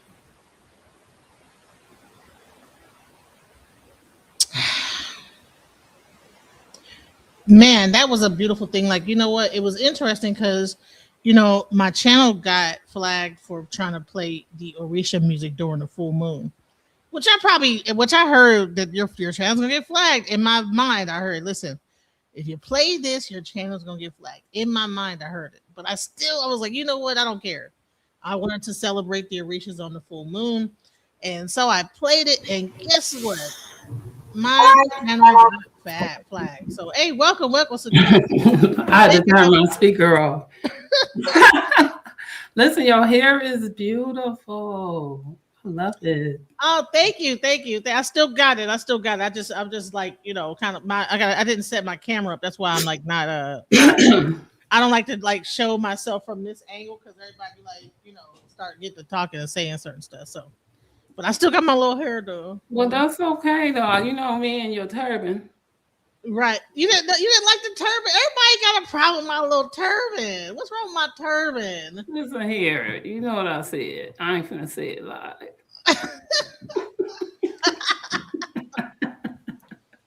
But yeah, girl. Either way, because I'm I be cutting my nails off. I take my jewelry off. All this. I hate I missed this stream, right? Because like I said, I do wear my Cowerie beads and I don't, and I do and I don't, like my waist beads. I have a sets of waist beads that I don't take off, but I do have to cut down now.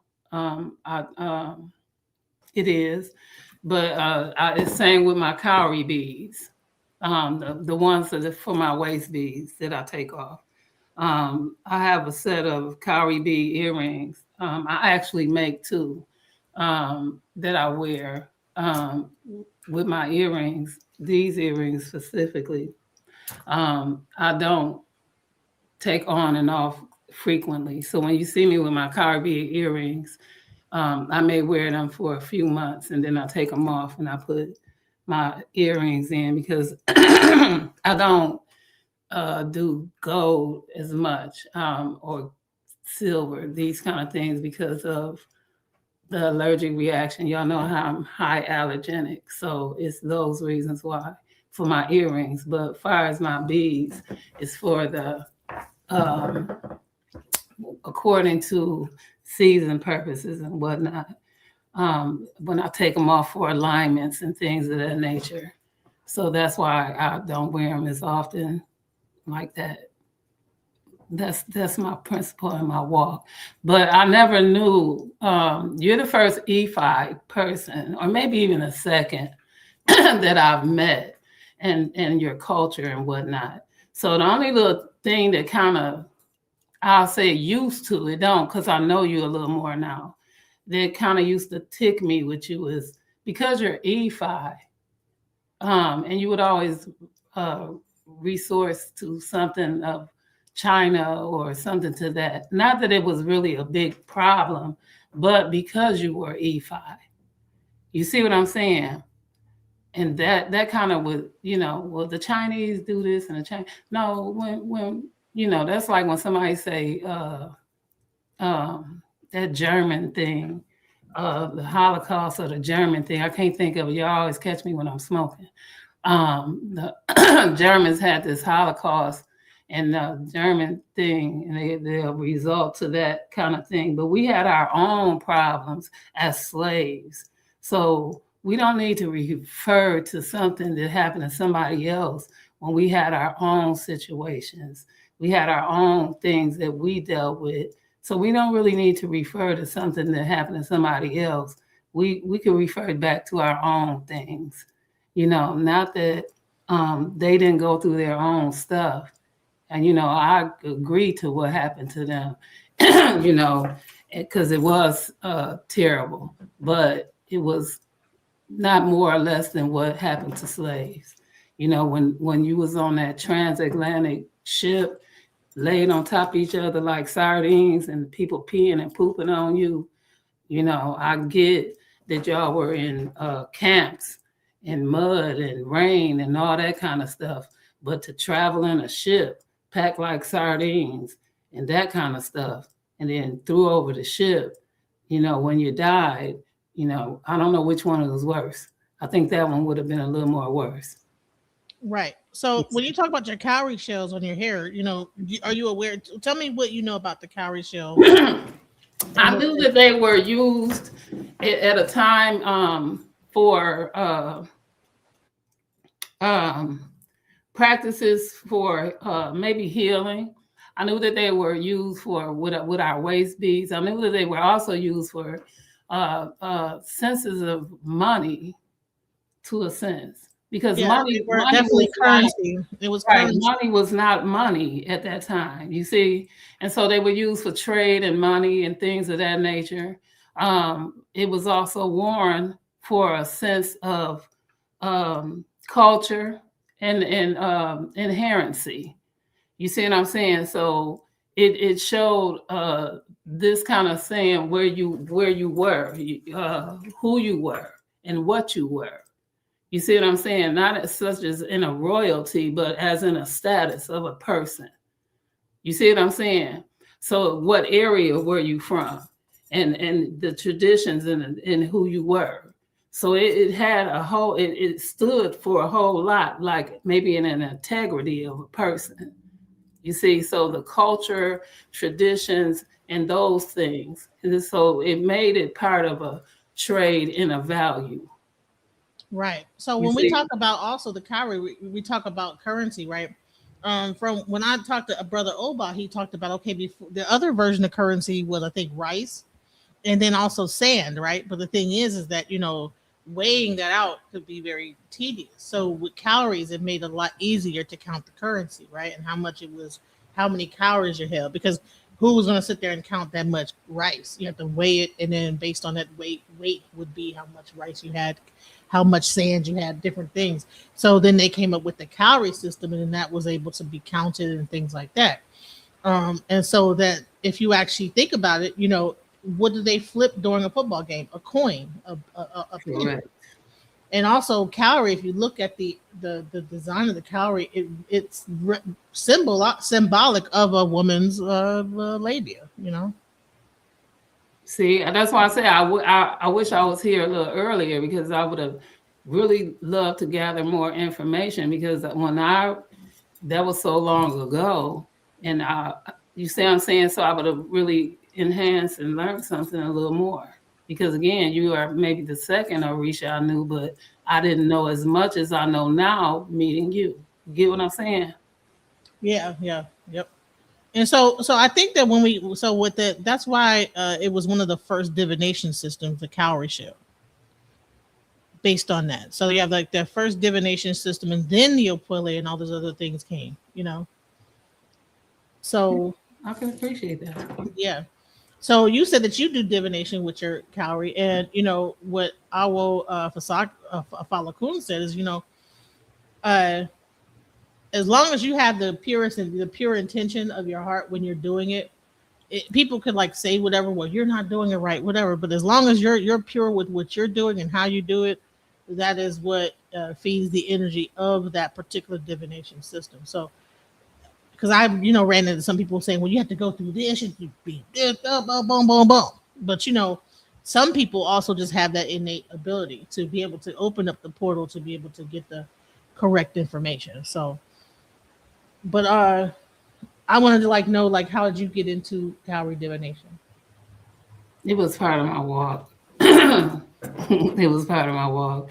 It was part of my walk, and I've been in and out of different divinations. Let's say it that way, because every practice or religion, region of living, did not have a Bible. It was a practice. Right, because I mean, for people that don't know, you have pendulums, you have so many, you have scrying. What types of divination systems have you used in the past? I mean, there's also those tuning for not tuning, but it's these two metal rods you can have, and then if they turn a certain way, that can be those are pitchforks to a degree, right? They use them in medicine, right? And we also use them if anybody is in music. We also use them in music. So again, it's in the intent, right? So it's a tuning fork, pitchfork, tuning fork. Pitchfork was used for hay. They added another spike in the middle, right? no, I was trying to say no. Well, that's interesting that You see what I'm saying? Because in this tuning fork is 2, and a pitchfork is 3, and then a regular fork is 4, right? And then depending on what size of the fork to eat with, you see what I'm saying? Then you got a fork in the road, and then you got, see what I'm saying? So it goes. So you're saying that actual tuning? I was actually talking about something different, but You're saying the tuning fork is actually a form of divination. We see, because it is. And it's the same as a magnet, right? That attracts. So it depends on what you're talking about, right? Because it almost depends on where I was and who I was with, because they all kind of used it.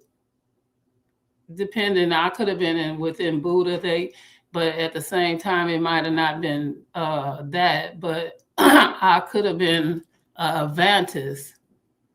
Now, that didn't have to be 7-day, but it was still a Vantis. Do that make sense? Right. Okay, so again, I'm not exactly sure, because I remember when my son got married and he called me, because he's Lutheran.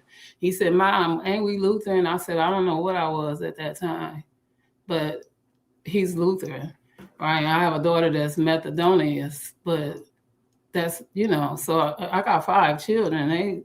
Some of our religions, and I'm a Kemetic practitioner, but my spiritualism, we're practitioners. So does that knock out any one religion? No. Especially when Kemet traveled Africa, and people right now is calling Egypt like Africa, and Egypt is not Africa. Egypt is Africa. It's part of North Africa. And here's the question. It's a part. Hold up. It's in Africa. It's in Africa, but it's not Africa. Africa is still Africa. Egypt is not Africa. Well, that's a whole nother topic right there. Okay, but that's the whole thing. Egypt is not Africa. Well, why? Africa is Africa. Egypt is not Africa. Egypt's on the continent of Africa. Thank you, but is it Africa? So if currently it's more. If Egypt is Africa, right? Then what is Nigeria? Is Nigeria Egypt? That's Africa. Thank you. So what are you saying? If you cancel out everything and make it Egypt, then you're canceling out Africa. You're canceling out Kenya. You're canceling out everything else. Egypt is only in Africa like everything else. Right. Egypt is not Africa. It's just a part of Africa. It's within Africa. Yeah, of course. Yeah, it's part of Africa. Exactly. Thank you. So this is the problem. When you're canceling out everything, Egypt was a beginning. Yeah, a lot of people try to make Egypt started out in Canaan, everything, and it moved through Africa. So Canaan started one place, and Egypt landed throughout another part in destiny. So because it had several different marking periods where it rose and fell. So we making Egypt Africa, and Egypt is not Africa. So this is why we're going to have these conversations, because these conversations are being convoluted, mixed up and polluted. So I appreciate you, because again, my journey is different, but everybody has a journey. And so when I got my cowrie beads, I did get them, and I do practice and using them, but I picked it up along the way. I'll be 60 in a couple of months. So my memory is not as jargon as it should be. But when I come in and remember, I go, oh yeah, I remember now. But it's going to take me a minute. That's all I'm asking. You see what I'm saying? I'm not going to say what you don't know is not right, because I don't know what you know. I'm not here to argue with you. I'm just trying to build with you. And that's why I appreciate you. That's it.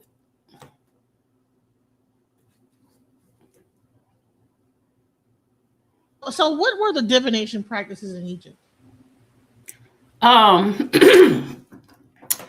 Listen, they had everything has 2 sides, right?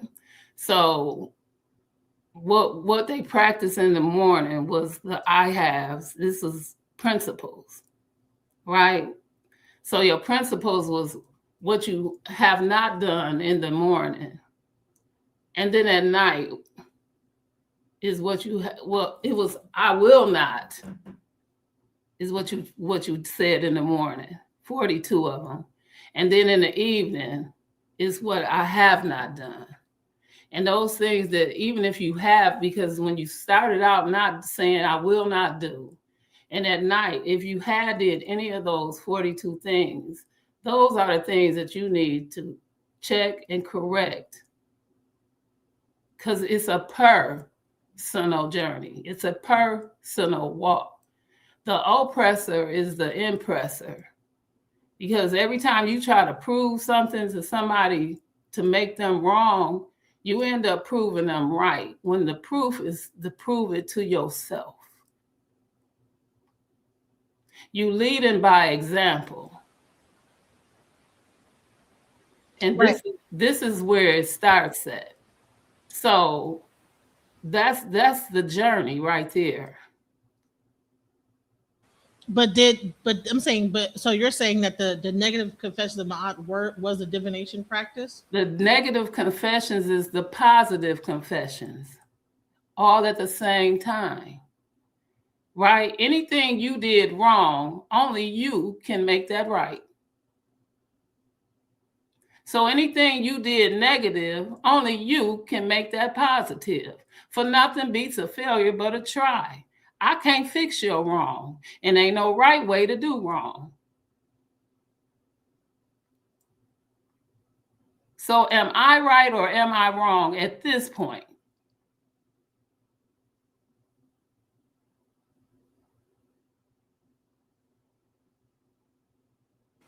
Or so you're down. So you're saying, hold up, let's do it simpler. Okay. When you're a baby and you are crawling, and you pull yourself up on a table and take your first step and you fall, do you continue crawling or do you get up again and try to walk? Yeah, most babies will try to get up and try to walk. All babies do, because nothing beats a failure but a try. All babies learn how to walk. Even sometimes when we grab their hands and hold them and they walk with us. So what is your definition of divination? Like, a lot of times people demonize divination and say that's people. Like, not doctor. Okay, because you said it yourself, the intentions. Right. Either it's in you or it's not. Either somebody gonna help place it in you, and it's in you, or it's not. Because again, only you can fix the wrong that you did and make it right. So a lot of times what people will say is, well, if you guys have these divination practices, then why is XYZ still this, that, the other? How come we haven't had a cure for XYZ? Again, what is your... Again, listen to me. Do your heart pump out blood and it reciprocates through your body and pump it back in? Or do it go outside your body and then some water or something have to come back in and pump your blood back in? It pumps through the body, but you do. All right. So out and in throughout your body. Correct? Yes. Right? So this is the same process. Either it's in you or it's not.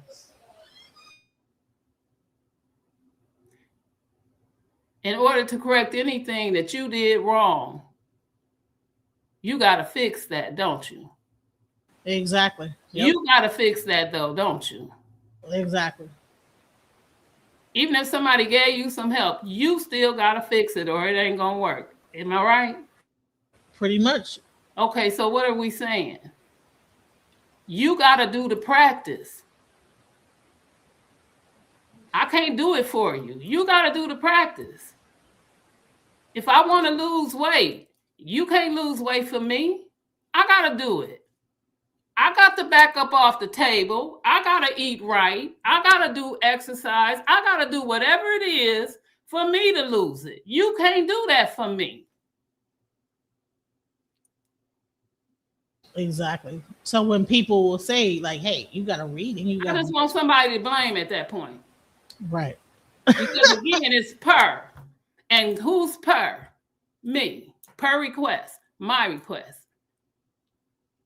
So if you don't want to do the work and you don't want to measure the work, you just want somebody to blame because it's two parts.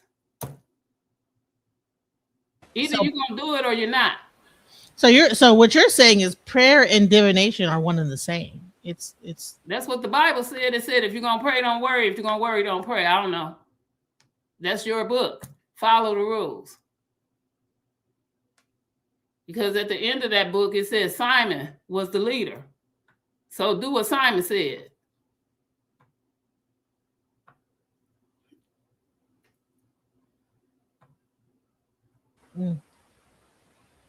So the biggest takeaway here, what I would say is that, divination is not meant to replace common sense. Divination is no different from addition. Where you taught to add and subtract, that's what they said. Don't put more on your plate than you could chew. Yep. All right, then. So divination was no more than addition. Don't put on more than you can handle. Don't bite off more than you can chew.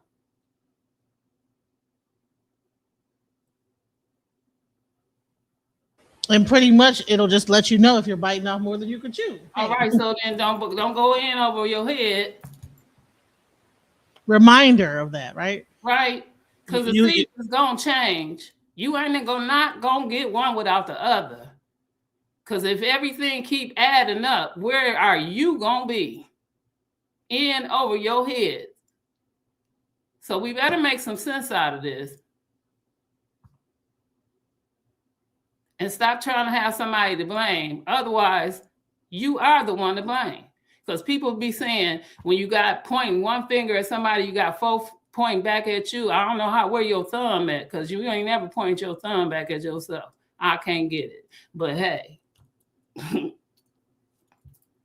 And then because they don't know, that makes you slow. So I'm going to be slow to a lot of people. And I don't mind. Because some people have a lot of jobs and some people have careers. Some people don't make a lot of sense, but wisdom is a two-pointed scale. On one side, you're wise, and on the other side, somebody dumb. And take that for whatever it's worth. And I love you much, sister, and we're going to chat on the next one. Gotcha. Wow. Thank you so much for your time here. Thank you. I want to show a divination show. I'm gonna try to find. Okay, well, let me watch it right quick. I want to smoke. That's why.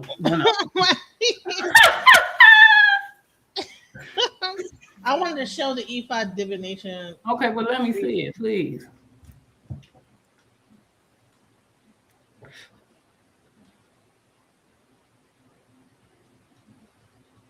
So we can actually see it being done, so that people can get an idea.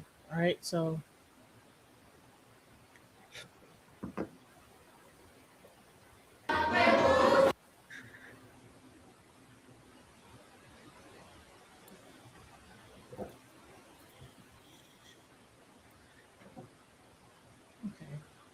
All right, so for those that have been watching the show up to this point, right, you guys have seen how this gets done. The Babalao throws a puele, then a marking is done, and we've shown you how the odus are, right? So you should be able to go back and look at the odus, and you should be able to tell what two odus are represented here. On the right hand, you have Agbe. On the other one, you have what? Another odu, right? I'm not sure. I think that's I'm not sure which one. I gotta remember it. But you have Agbe on one end, and you have another odu on the left. I forget what that one is. So that tells a story for the person, right? So let's go. The Ifa divination system, which makes use of an extensive corpus of texts and mathematical formulae, is practiced among Yoruba communities and by the African diaspora in the Americas and the Caribbean. The word Ifa refers to the mystical figure Ifa or Orunmila, regarded by the Yoruba as the deity of wisdom and intellectual development. In contrast to other forms of divination in the region that employ spirit mediums, Ifa divination does not rely on a person having oracular powers, but rather on a system of signs that are interpreted by a diviner the Ifa priest or Babalawo, literally the priest's father. The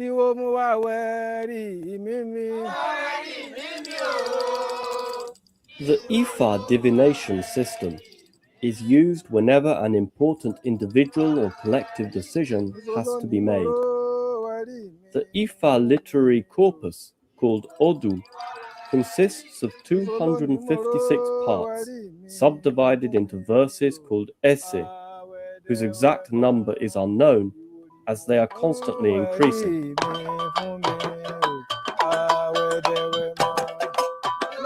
There are around 800 esse per Odu.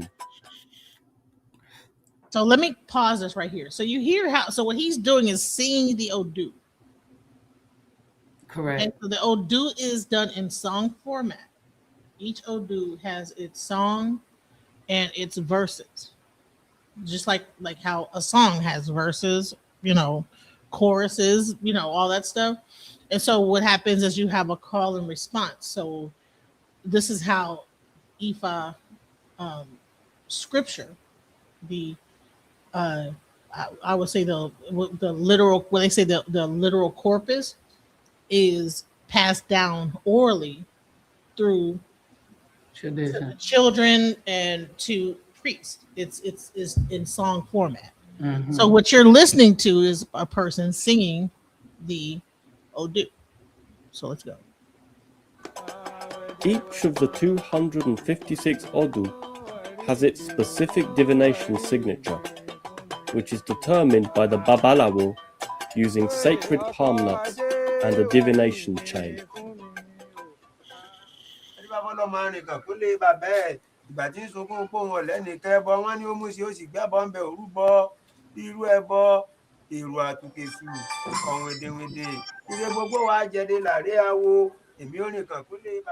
The esse, which are considered the most important part of Ifa divination, are chanted by the priests in a poetic language. The esse reflect Yoruba history, language, beliefs, worldview, and contemporary social issues. The knowledge of Ifa has been preserved within Yoruba communities and handed down through Ifa priests.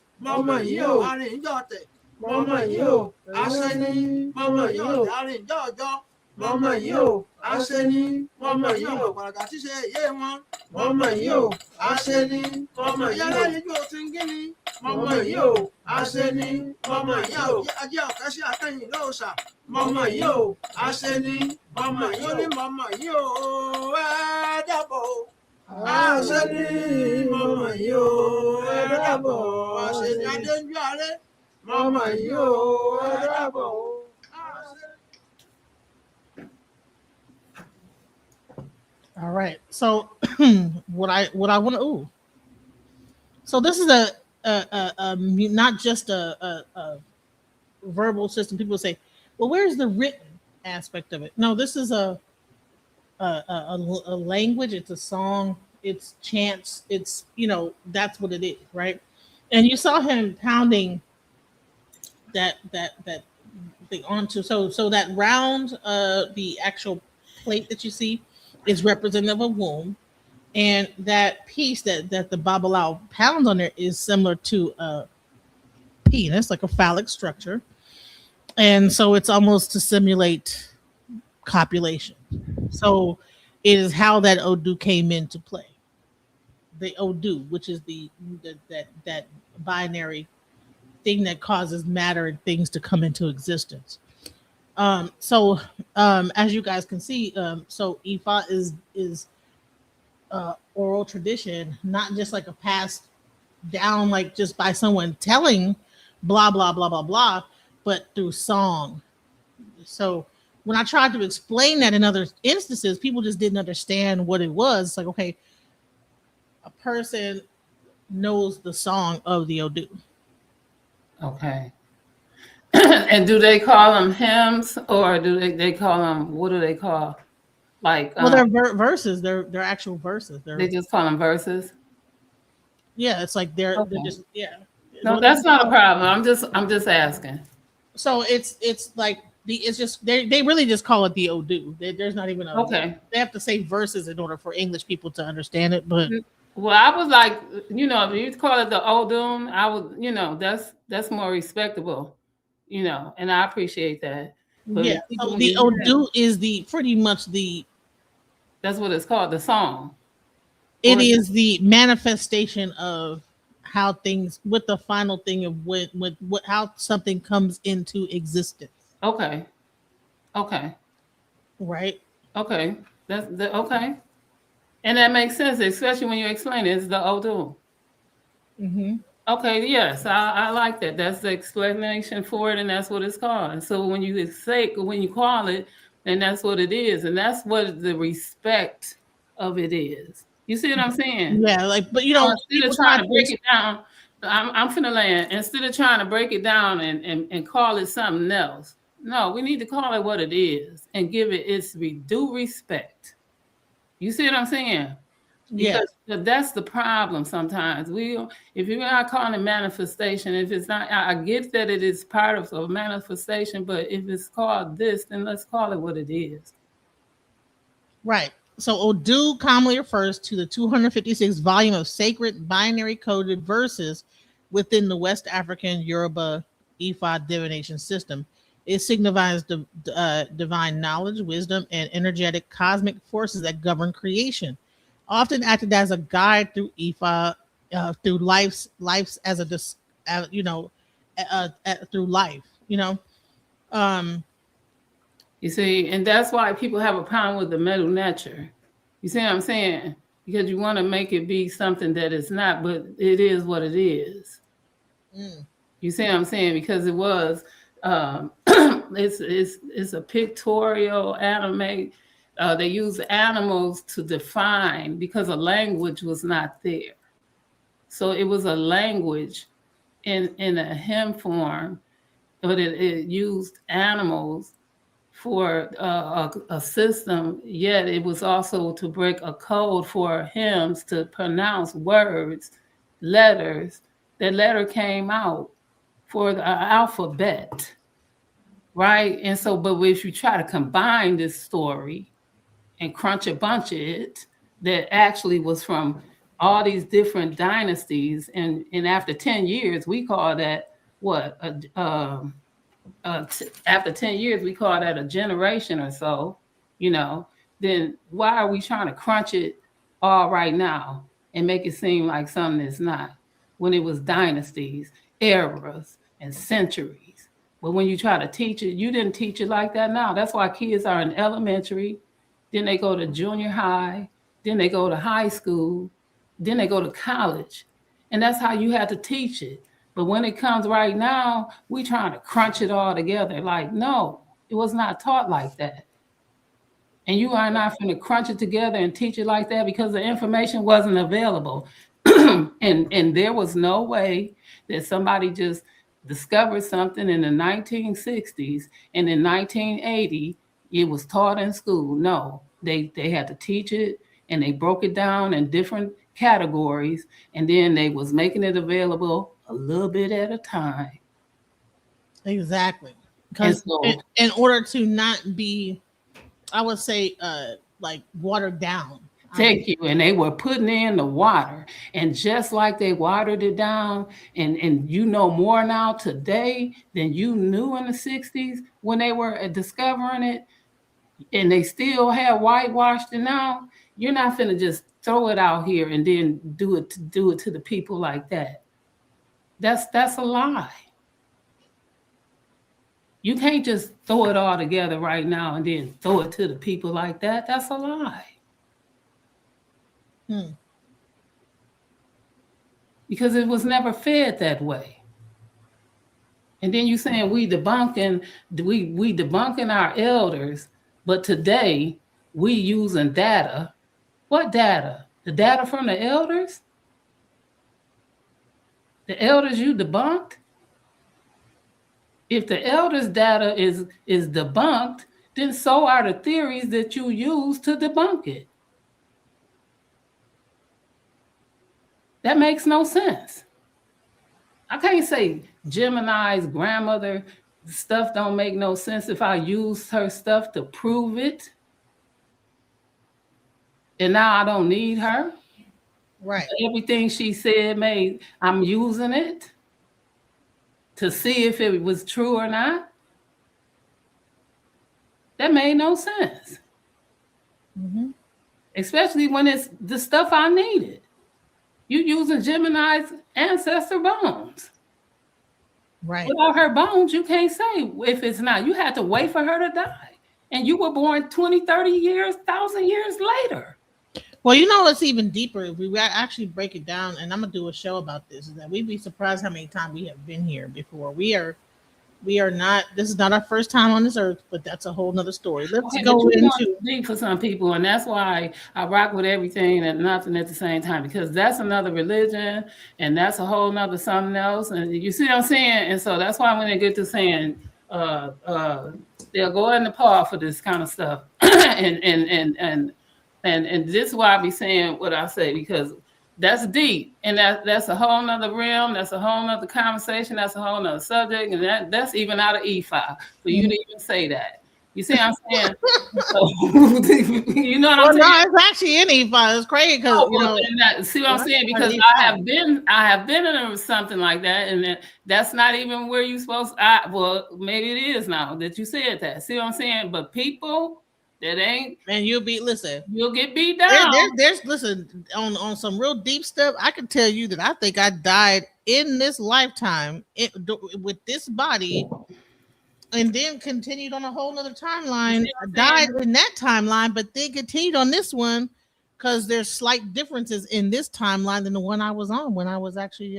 Listen, because if somebody told you that in order for you to balance, your Kai, or to reimbalance with until you get this life right, and come back to, let's say if you throw a rock in a pond and you cause ripples, until those ripples come back and that pond gets back to a flat, smooth pond,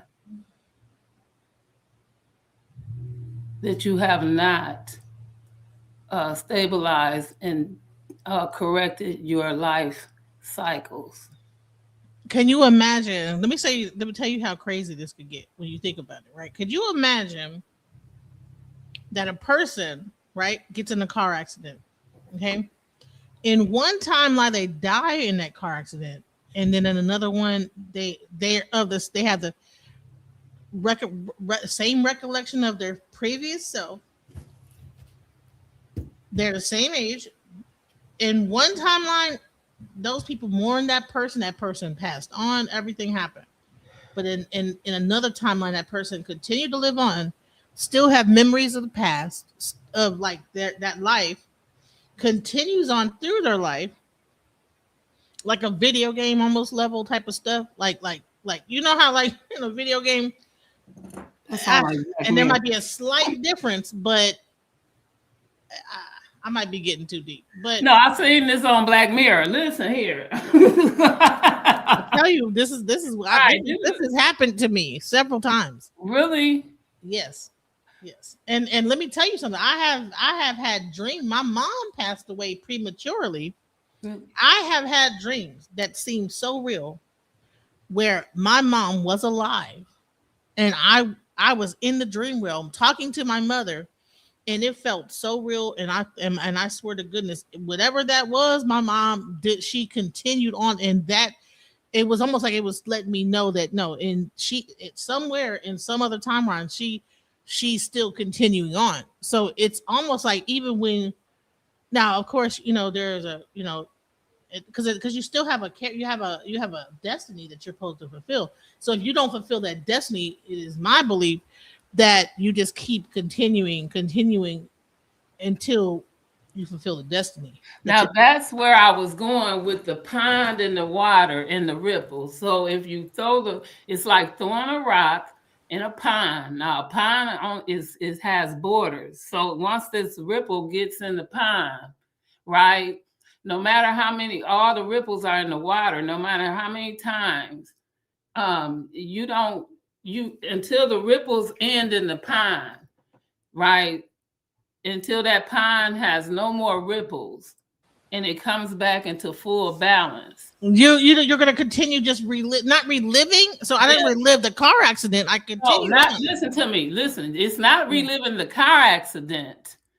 It's continuing to reincarnate and come back and to clear up all your mistakes in life. So that's the re-life cycle. But no, here's the thing. But is the reincarnation? Let me land. Because for everything that you corrupted or made in a life cycle, that's where whatever you're talking about, that's what it was saying. That's what it was saying. So the ripple effect is to come back and fix all of your karmas. And those ripples were to come back and fix all of those karmas. And once all those ripples are fixed and that the water was back smooth, the water, that's when you can finally rest in peace. Like there you go. Exactly. So that's what that meant. So that's why that's why throwing the stone in the water was used in that. Now I don't know what religion I was at with that, but that's what it was used for, and that's why that was used for that. It's not to come back in that same life, it was to come back in life. Now you could still come back, but you might come back the way you treat people too. So you could come back as a dog, you might come back as a roach, you could come back as anything. So you have to be careful on the way that you treat people and living in your life. So all of that cycling stuff, that was part of that religion too. So when you doing all of that, those ripples and that effect is also thinking about taking into consideration all of that. So some of these religions or whatever, what have you, they all connect in a certain kind of way. When you walk outside of one, they don't teach it the same. They don't even talk the same, but in its inner type of way, again, it's in the intention, because per se, you had training at home. And if it's in you, it's in you. And if it ain't, it ain't. But you're going to have to be accountable throughout all of them. And when you start accepting some of these things, you become a part of it. So again, if it's in you, it's in you. So if you out here throwing stones and doing all that other stuff, you reap what you sow. So you're going to have to remember all of that, because at the end of the day, the oppressor is the impressor. And that has to be you. You're going to have to be accountable. Right. But what I'm trying to talk about is that experience I had. I'm not taking that from you, boo. I'm sorry. Go ahead, Diva. Because this is what the experience told me, the near-death experience told me. And this is what I see. And this may or not, listen, I'm not old enough in Ifa to know if this might even be covered in Ifa. And I'll ask the Baba, because we're supposed to be doing another show on Friday, if this is covered. Okay. But so what happened is that I was in a flip over car accident. I bled to death. Can't tell me I didn't bleed to death, right? So in that accident, I saw a replaying of my life. What happened is I was bleeding out, and water, because I had severed 3 arteries in my forehead. I'm not even the same person that I was when I got into that accident. I'm a completely different person, but with the memory of that experience before that life of that, right? But I still continue. So what happened is that I believe a part of me died in that accident. A part of me continued on. They pulled me out the car. Mm-hmm. They sewed up my head, sans the 3 arteries that I bled out from, with whatever that was. I continued on in life. Wow. Another part of me died. Another aspect of who I was died, but I am still here with the same memory of my childhood and this, that, the other, blah, blah, blah. Continuing on, but I'm not the same person. You know what I'm saying? There's like a slight difference in my character that it like changed my whole walk, right? It was like a thing where I was going down this way. You know what? Took this turn instead of that one, ended up premature end of cycle, right? So when you have that premature end of cycle, what I believe happens is that you get put on you get that I would say life cycle ends for that part of you, but then you continue on until you fulfill whatever it is that you came on this earth to do. And it happens time and time again until you do it right, you know. And then when you finally get it right, that's when you're able to finally rest. So I believe that there's different iterations in time. You know, it's I know it sounds crazy, but you know, that's what I believe. I'm not even sure if this is even a part of what Ifa teaches, but I just know that that is something that I know that I experienced. I know that Ifa talks about reincarnation, but I think that reincarnation is something to be looked into a little bit deeper than just that when you die, you come back as a whole new person. Sometimes you come back as the same person, continuing the timeline from the point in which you died. Okay, now let me ask you another question. Like a video game. Like, where do you get this concept of you in a video game? Think about this. All that humans create, right? Everything that humans create mimics some aspect of something that really exists, right? They created the car. The car is really a iteration of the digestive system. You put oil in, the oil goes through the engine. The engine, you have like the starter system, all these different things. But all these things represents parts of the body. Microwave, everything that we really, the computer is the brain, you know, how it represents how the brain works. Everything that we use has some aspect that is parallel to the body, right? Very. So I believe that our understanding of even video games, right? The fact that you will pass on the video game, you have a game over, but then you'll have a certain amount of times to kind of like, you know, get to the thing. You get like 9, I wouldn't say 9 lives like in a cat, but I think that there's something similar to that. Like, okay, you know, there's something going on that, because I experienced it. I literally have experienced it. That's why I want to ask you about your experience. It was in a dream state, correct? No, it was. What do you mean a dream state? When you talk about your near death, was it actual near death or was it dream state near death? No, I was in a flip over car accident. Oh, okay. I'm so sorry to hear that. In my mind, I think it took me some time to realize that I died in that car accident. A portion of me died. Me on a certain timeline died in that car accident. But on this one, I continued on. There's slight differences in how everything looks. Things looks different in this timeline than it did in that. It's like a slight change. Like it might be that something was blue that was red. Like when I was growing up, this said this thing, and they call it the Mandela effect. But I think it's also it's something else. You know what I'm saying? It's a merging of timelines. You know, I think that we recycle and like I said, just like that. When you talk about the ripple, I believe that has something tied to your destiny, to where you're supposed to get to a certain point. And it's almost like a video game to where, okay, you didn't make it to the queen, you know?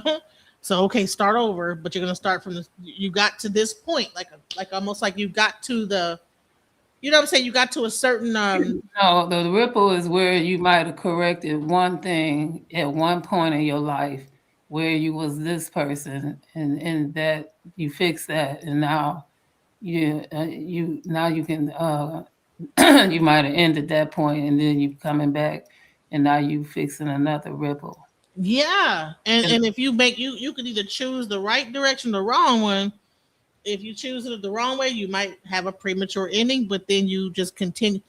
and you know this, if you're a software engineer, you know that there's branches, right? So why would the human mind is already teaching us about how things are branched off, right? So one branch might get closed out, like when they're building software, and then they upload a new branch, but you still have everything that you had up to that point. But this new branch might have some bug fixes. It might fix certain things that was wrong in that last thing, and then now you go on. It's almost like you get like a upgrade, right? And you get to fix it, and then you know what I'm saying, continue on, so you could actually see the end goal of when you finally get to your destiny, what that looks like. Right, and then you finally make, and then like, who was that? Tina Turner, not Tina Turner. Who was it? Tina Marie. Mm-hmm. When she sung that song, "I'm Not Coming Back No More." It's usually like a point where people there's certain people that already probably recycled. They probably did this whole thing, started the game over again. Yeah, because you know when they know that started from scratch and then started the whole game over. I forget Some the people name of that had built up enough a character to be able to continue on because of how they were living, and they probably had like a certain level of like spiritual power to continue from that point rather than start all over again. You understand what I'm saying? No, I'm trying to listen. I can't think of the name of the song by Tina Marie. She sung the song. I've been here before. What's the name of that song? I can feel this for sure. I've been here before. Right. Right. I mean, some people have to recycle back over and be here before. Some people. That was her song. Listen to what I'm saying. That was her song, letting you know. At the end of that song, she had been here so many times. She was young, she's old, she's rich, she's poor, she's all of these things because she's been here before. This is her last time. She's not coming back no more. She had been she had threw her rock in the pond. She had been here so many times. She knows she's not coming back no more because she going to her final destiny. She can go on to glory or whatever, to hit whatever, because she's fulfilled all of it. She's done it all. She's fulfilled the destiny. No more ripples in the water. She's done it. She's fulfilled it all. She's not coming back no more. You see what I'm saying? She's been here so many times. She's fulfilled it. She's filled all her karma, her dharma she's lived in. She's fulfilled it all. There's nothing, no more ripples in her pond. She's done. You see what I'm saying? Once she was a white horse, on a riding on a white horse and all this other stuff. You got to listen to the song, but that was the whole thing for that. You know what I'm saying? So songs tell a lot. It depends on what it is. It's a song for everything, So this is all I'm saying. So you got to stay on point. You on point. I'm not saying that. You see what I'm saying? But because your out of body, inner body experience is telling you something. No, but here's the thing. It has happened more than once. It happened when I got into the car accident. It happened when I had my baby after I was on the operating table getting a C-section. Like I have experienced almost like a death and living and like a change in the atmosphere around me. Memories, how things were slightly different. I mean, just a tinge of a difference, but it's like I can't tell nobody like, hey, so and so didn't have blah blah blah. You know what I'm saying? Right. It doesn't seem like I'm insane, right? Like if I actually tell people, like, listen, the timeline I was on, so and so was already dead. So they're alive now. Like I'm like, what? Jesse Jackson was dead. The type of shit. Or like I can't. Imagine I'm on a timeline. And in my timeline, like people have already died and everything, but then some like crazy thing happens to me, and I know that I'm supposed to die in this situation. Something crazy happens to where I feel like, okay, I've died, but I wake up probably on the operating table. But then I'm thinking, okay, well, I just survived, right? But then as time is going on, I'm looking at the world around me and things are slightly different. Just a tinge different than what was going on. So What is that? You know? Yeah, there is some conversations. Welcome to the man in the high castle. Is there something you want to say? Excellent show, ladies. Thank you. Not right now. Didn't you have another name? Who? The guy that's speaking. Proud Americans. Proud Americans. Was it something else like Doc USA or something like that? No, I think it was like AI Med Spa or AI. Well, anyway. No. Reverend Greenback. Reverend Greenback. He's the man in the high castle. Reverend Green. Well, peace to you. Peace to you. I recognize your voice. Right. Hello, sister. How you been? How you been? I've been fine, thank you. How's your family? Fine, thank you. Appreciate it. That's good. So what I'm mainly talking about is that this Mandela effect. People think it's about a certain situation, but I believe that what's happening is that people are you might fall asleep, and I believe that we're living in a real life video game. I know it sounds off the charts, you know, but everything points to that. Because some people say we living in a matrix, right? So I can't listen here. At this point, I don't know. Let me tell you how significant I believe that. Let me tell you how crazy this whole thing has been for me. And I know it sounds insane, but let me tell you this. When I was in the military, okay, I was in basic training, and you know, I got a basic, and I was on my way to tech school in the Air Force, on my way to Washington, D.C. I sat on a plane, and a guy sat next to me. And I was like 18 years old. I mean, green to the world, right? I'm going into the military. I have been completely brainwashed. I'm proud to be an American because at least I know I'm free. And I won't forget the man who died and shed his life for me. And a plan he stand up next to you and defenders till today. Ain't no place to give us this love. God bless the USA. Still remember the words. You understand?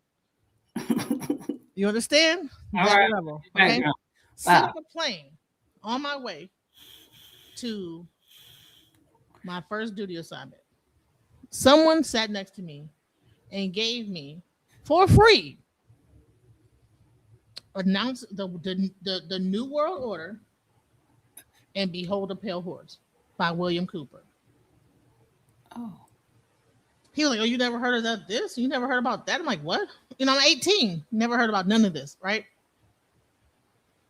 Gives me these two books on my way to my first duty assignment at Bowling Air Force Base, Washington, D.C., to work for the Special Investigations, Office of Special Investigations, headquarters, Pentagon, top level, whatever. Why? And then I found out through other people that other people have gotten his book. It was given to them as well.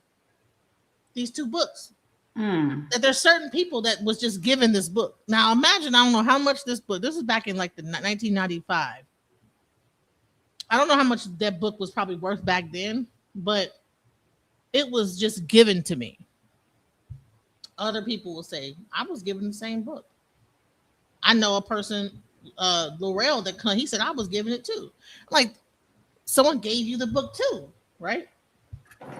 Didn't have to buy it, just was given to me at 18. Why? So when I joined the military, I'm reading this book and I'm like, what the hell is going on? Because I was complete.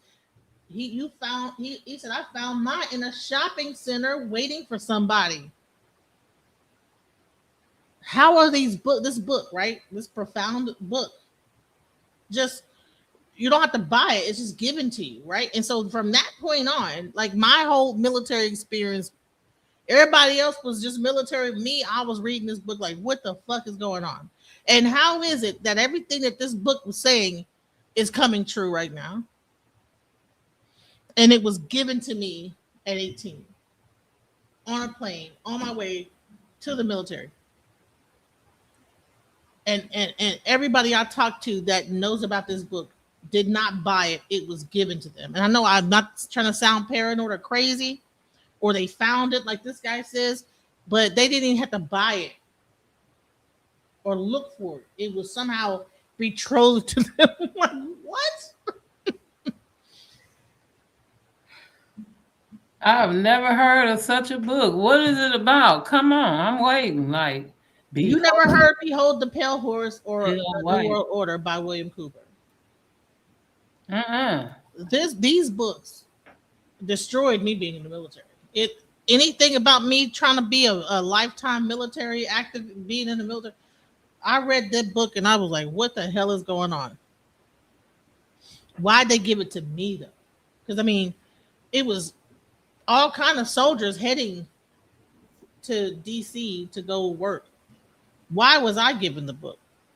It fucked me up. I was like, what the fuck? Like man,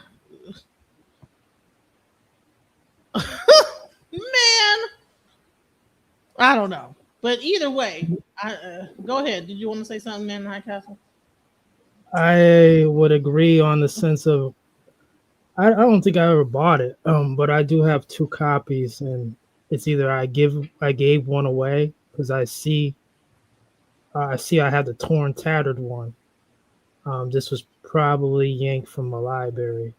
I gave mine to away too. Over 20 years ago. But at the end of the day, it's how William Cooper passed away, how he was assassinated. He was hit by 2 sheriffs, local sheriffs. He was hit in his head. He hit one sheriff in the head, but at the same time, there was no apprehension or arrest for his murder. This is actual facts. And this was a year or the same year of 9/11, something of that nature. But yeah, he got shot in the head. He was in his wheelchair. Remember, he was wheelchair bound. Yeah, why would he get shot in the head in a wheelchair? Like, what was the purpose? Right. So there was still to this day. Nothing. Ain't no fighting, nothing. Like, why would you shoot him? Right. He just beat his ass. Right. And he had been going off in, like, I guess, the deep end at this time. Like, someone like Alex Jones pushed away from him. And you see how Alex Jones, he's a watered down version of William Cooper with no military experience. But you see how they was able to shut him up all of a sudden. Right. Wow. Yeah, it's called Behold the Pale Horse and announcing the New World Order. I don't even have I gave the book to somebody else too. Like, it's like someone gave it to me and then I gave it to somebody else, and it's like what and I don't even know who the person I even gave it to. It's weird. Like, it just the books just get betrothed to people. Like, I guess the person is like talking, you say, you know what, check these books. Check this out. No, you can have it. It's like, what? And I know that book is worth something right now. I wish I would have kept it. But you know what? I gave it to somebody. That I don't even know who I gave it to. Yeah, I think anytime now someone has a book of that, probably in the next 5 years, they're just going to be labeled fairly dangerous. If they're found with something like that, bring it to school or something, yeah, they're going to be labeled fairly dangerous. Yeah, and here's the thing: I wish I could go back and read that book and be like, and comparative note it, like, just because I know when the stuff I read in it, everything came true from what I read. Everything that it said, it broke down everything. The moon, everything you could think of. Right, as transparent it broke down is now, it's hard to say. You know what I'm saying? They probably will need that because even right now, they clean out the libraries and give a lot of books away. And so, but for some odd reason, people don't understand that facts and fictions, and that I must have said that sci-fi was a part of pseudoscience, and that don't register. It don't register. No, science is the CIA. Let me tell you about. No, I'm sorry, Hollywood. What they do is they'll put all the information into the movies trying to make themselves look better, but they have to put everything, all the truth in the movie. Right, but it makes it sci-fi. That's what makes it a fiction, and it makes it a monster and all these other things. And that's what makes sci-fi a fictional character and all of these other things. It's science and it's fiction. So Yeah. sci-fi is science fiction, and that's pseudoscience. But And let me tell you something. We got to get away from that word pseudo. See, right, and so that's everything the that we whole see- thing is, and so pseudo is a form of science, and so that's what makes sci-fi pseudoscience. That's why it's pseudoscience, sci-fi. And so just because I said that, again, because you don't know makes me slow. And so this is where we got to stop that. We got to just stop all that mess. No, I'm trying to tell you is that, like, look, science fiction is reality. Thank you, but it's pseudoscience. That's what it is. It is reality. It's a big part of it. Well, in regards to the book, Behold the Pale Horse, I'm not keeping on the same page. It's neither nonfiction nor science fiction. It's speculation. Even though many of the things have come to fruition, from the vaccines to these secret societies to these executive orders, to the landing on the moon, to the UFOs, to all the above, it's speculation. You find out when you prove that certain things aren't speculations, you push it that now it's truth or truthful. This is where, if you have an audience now, you're on the verge of getting clapped. Come on. Canceled. People start saying you're a conspiracy theorist.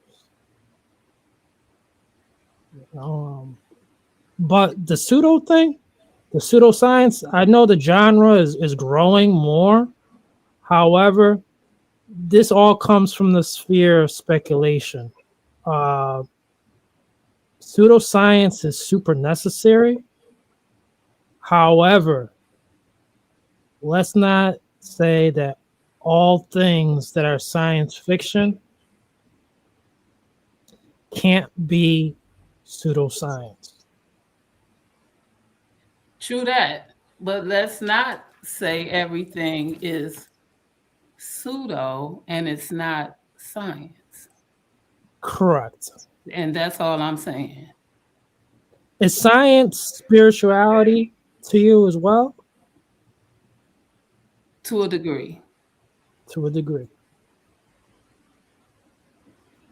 And everything is to a degree. Yes or no? So, say for instance this. Do you have to have a degree in science? Pseudoscience to you, is it real? We just said it was not, but yet it has science to a degree because it is anomalies and yet it's phenomena to everyone. It has both and non-both. But what happened if like an institution or a government agency was to say, hey, this is a forgery, therefore it's pseudo.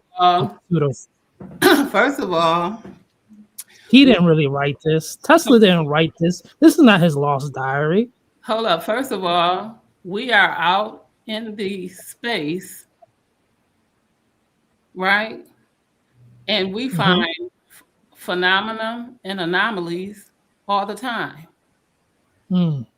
So rather it exists in non-existing things, we are out there. And that is science right now. We look for data. I rock with science. I'm not saying one way or another. I'm just making it fair. That's all. Is sex What makes something pseudo? All I said was science to a degree. For you have to have a degree. Science has levels to it. That's all I'm saying. I would say that. So again, religion has a degree to it. That's why they have bishops and apostles and epistles and all these other things, right? To a degree. And even the priest has to have something, or whatever they call these other degrees in that. So the doctrines and all these things. And we can't say that because the Vatican exists, right? And all the way up to the Pope. So to a degree in religion, right? And then when we go to the law, the laws are in the religion, the laws are in science, both to a degree, right? And we can go on and on and on to a degree, and that would be my answer. So here's the question. How could people use a word that only existed in the 1700s and forward and then define science based on a word that just is a very new word, pseudoscience, right? So this is not even something that our ancient ancestors believed in. They did not believe in a word called pseudoscience. You know, this is a new definition of something that, before that, you know, ancient people believed in astrology. They believed in divination methods. They believed in things that probably were not necessarily proved by this scientific method that exists now today, but based on their understanding of nature and their own methods. So pseudoscience, a system of theories, assumptions, and methods erroneously regarded as scientific.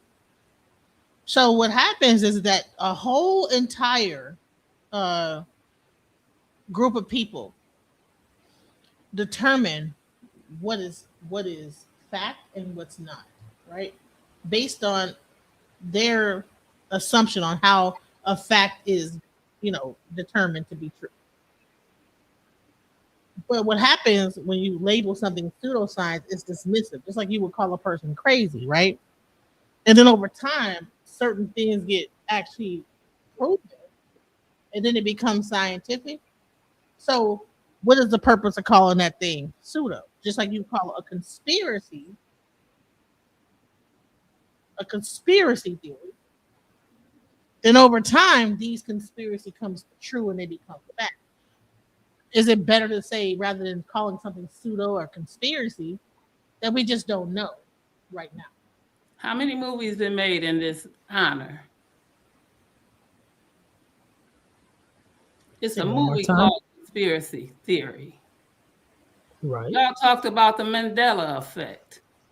Should we go on and on with these pseudo movies? Well, say for instance, sister, what's your name? Sakina Ra. Sakina Ra. All right, sister. I like using the term officially today, the man in high castle, pseudo-intellectual, because even though I've heard this over 25 years ago, 30 years ago, I think it needs to be used more often, pseudo-intellectual, because these gurus, these fake masters, these fake master teachers, they're pseudo-intellectuals.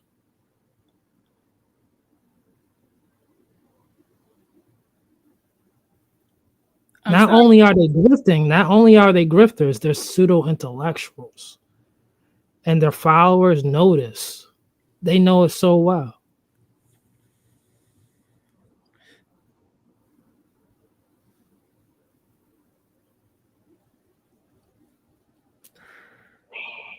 Was that it? Is that your plain land, or you have something else? Gonna follow who they're gonna follow. They're gonna like what they're gonna like. Are we here to teach? Or that's the whole thing, right? That's because it's a lot of schools out here, and some people define some schools as cults, and that's not the truth either. So if you know better, you're gonna show better, Just like if they knew better, they would do better, right? So when you say a pseudo intellectual, what do you mean? What do you define by that? Get deeper. What do you mean by a pseudo intellectual? That's a great question, DJ Genesis. I'm not gonna cook with it, but I will give a preview. In my experience as a traveler, traveling to and from different mystery schools to the next one, I've come across pseudo intellectuals. Today, I would classify anyone who's paying any type of monthly dues or yearly dues to learn some type of mystery, esoteric, or exoteric knowledge or information. If they're paying any type of money, monthly dues, yearly dues, they're involved with pseudo intellectualism. That's how I write it off right there and then and there. There are no teachers, master teachers of any sort. So here's a question. So a person goes to a college and they pay a quarterly due, not monthly, but a quarterly due or a yearly due to learn and get their degree, bachelor's, master's, doctor, whatever. So would you consider them to be a pseudo intellectual? Great question. Over 30 years ago, I went to college and I had many friends on a college campus that got a degree in journalism.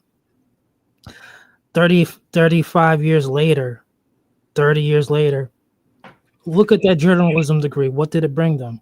It's all pseudo intellectual nonsense.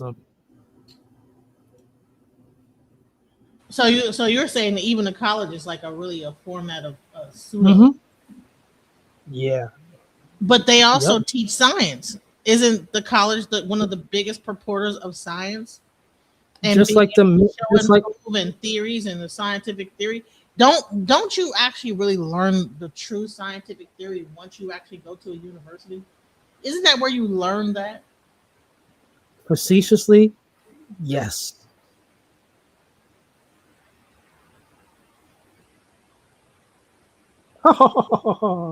Look at my degree, my Grey Poupon. So you're saying is that the whole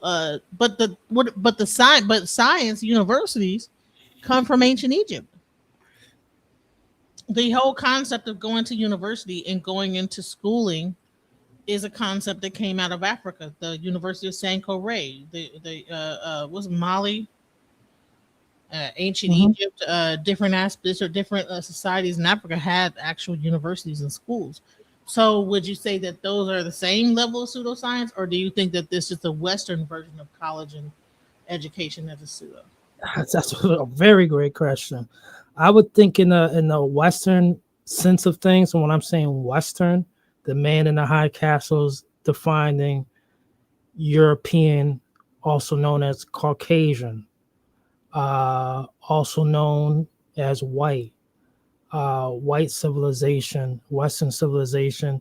I think just like the mysticism of Western mysticism, I think it's lived out its usefulness very quickly in the scheme of things, where people who are accredited in college, they're paying all these bills for it later on. And where did it get them? So I'm not sure if you guys are aware of this, but I think it's in one part of Africa. I'm not sure whether it's Kenya or some country in Africa, either Uganda or somewhere, to where the president said that in order for any person to become a clergy, they have to attend a school, because he said he's tired of people coming into the community as these evangelists without any indoctrination as far as like learning and teaching the people. Did you hear about that story? No, I didn't. In Africa, that's what's happening right now, is that there's a president that's making people have to get a degree and before they begin to preach? The time is in the Yeah. air.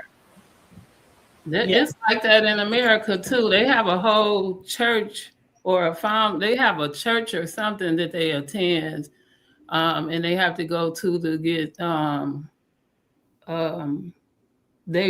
they church or they priest thing, and it's in Florida. I have my dad's stuff. They have to go to Florida in order to get their priest thing. Now it might be one in Mississippi too, but it comes from Florida, and then they meet once a month or once every 6 months. Yada yada yada. I can't even get into all of that, but because I don't know about all of that, but I've heard it. So hearsay, you can't really go on, but the rest of it, I know that much. You probably can find. I believe this stuff needs to be safeguarded. Yeah, it become a point where, in time, let's just say in the United States, it became a point where, hey, listen, I know this person, or I'm a graduate of 1972 from this. It's all about who you know, not what you know, or my father. We got the spirit of 76. So hold up now. We got the spirit of 76. So it don't even matter who you know. What I'm getting at is now people just, it's about word of mouth, who you know, how much you can pay. It's not the same. They're not even using a blackboard in these schools like that. It's not the same. This is easy bake oven type of learning. So welcome, Unconscious. Welcome to the panel. I'm glad I finally got you to come up here. Welcome, Unconscious Conversation. What were you going to say about the subject? No, I just been listening. I've been listening for about 10 minutes. I think that one of the problems that we got when it comes to information and knowledge is that a lot of people don't actually do the work. They don't seek out true wisdom and understanding. They do this microwave spirituality and consciousness, thinking that you can reach certain levels of spirituality by watching a YouTube video. And it's a lot more than just being able to recite verses from the Quran or the Bible, or even being able to speak about Ifa and voodoo and things like that. African spiritual systems and things like that. What I hate the most is that people call these things pseudo, but they don't do the work. They call it pseudo, but they don't actually seek it. They call it pseudo to argue their point, to be pseudo intellectuals, like the brother was saying. They just want to be able to have a conversation about it instead of, being able to give people understanding as to what these certain spiritual systems and experiences are. I think I won't say y'all, but I think that a lot of people out here are doing that type of knowledge and those type of journeys and spiritual systems a lot of injustice by coming into the system and coming into the community trying to teach something that they haven't done the work with. That's why when people start talking about things like voodoo or Ifa or the Yoruba religion and things like that, I ask people, well, have you been initiated? If they have been initiated, kudos, you can teach me something. But if you haven't been initiated, you don't have a Babalao or spiritual grandmother or spiritual godfather, then the only thing we're doing is having a debate. We're not really shining light on what we don't know. We're constantly going point counterpoint and doing a disservice to the ancestors. And I'll land my plane right there. Sure. All right. So I think Man in High Castle has been initiated into Osane. I've been initiated into, I have my left hand of E5 or my right hand of E5, and I have my Oya. So I've been initiated, but I'm not here to claim that I know everything. I'm not here trying to pretend I'm still learning. And Right, that's the beginning of the journey when you become initiated. That's actually like step one. right. Uh, for myself, again, I'm not the same as the next person who just wants to be initiated. I've always said I've received. There's a difference, Well, receiving and and initiation is the same thing because no, they're not. They're do you know not. what initiate means? Yes, I do. They're not the same. What's Again, what's the difference? I want to before you go on. you gotta ask your Baba. No, I'm sir. not sure. We're not on the same level, sis. Okay, so That's why I'm not trying to pop my collar on some, oh yeah, Ifa. I just spoke on what I have received, and it's not to brag about it. It shouldn't even be a part 2 episode on, can we find some weaknesses on what's he gonna say next? I'm explaining. that's not what I'm When it doing. comes down to Papa Ozane, That's not what I'm doing, by the way. not the same as what you've been initiated with. It's entirely different. Well, I'm not an Ifa at all, but I appreciate being in the circle. I'm gonna say this: initiation is just to start. Okay? So if you initiate into something, that means you start, right? So if you didn't have it before, just like in a car in the ignition, what happens when you turn the key? When you stick the key in and you turn it, what happens? You stick the key into the what ignition, and initiates the car, right? So when you receive keys, it lighted up. It's an initiation. When you receive something and that is initiated in your life that was not there before, that is an initiation. So a lot of times what we get confused, baptism in Christianity is an initiation. Yes, baptism is an initiation.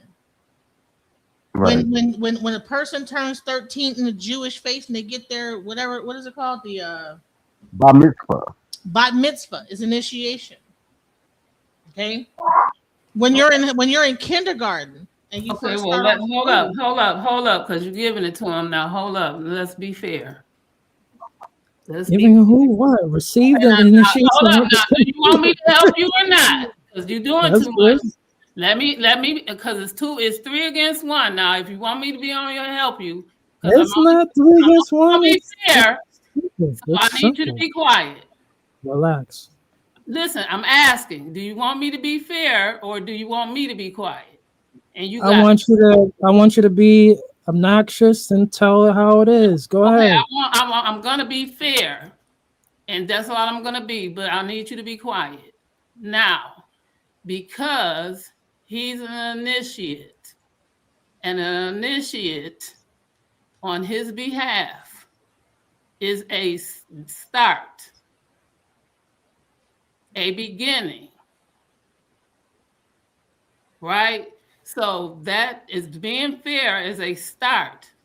I'm not an initiate. Okay, now I'm done talking. I've never been initiated into whatever she's talking about. She said initiate and he did too. So from here, you got it. You're not an initiate. Go ahead, Genesis. I have received. Did they do a ceremony to give it to you, or did they just give it to you? Give it to him. They gave him a ceremony. You don't get over can't speak on anything with anyone who's been outside of Papa. All right. So here's the thing. All right, and I know that there's a ceremony, so you can't tell me anything different. So if you had a ceremony to get Papa Ozane, that was an initiation into Papa Ozane, and you got that, and that was an initiation. Period. Just like a person to get the Jesus, and become saved, they go through a baptism, and there's a ceremony for them to be born again into Jesus, right? Into the church of Jesus, right? The same thing happened. So here's the thing: ceremony, all these things, that's the initiation, right? To have the power to be able to use this Orisha,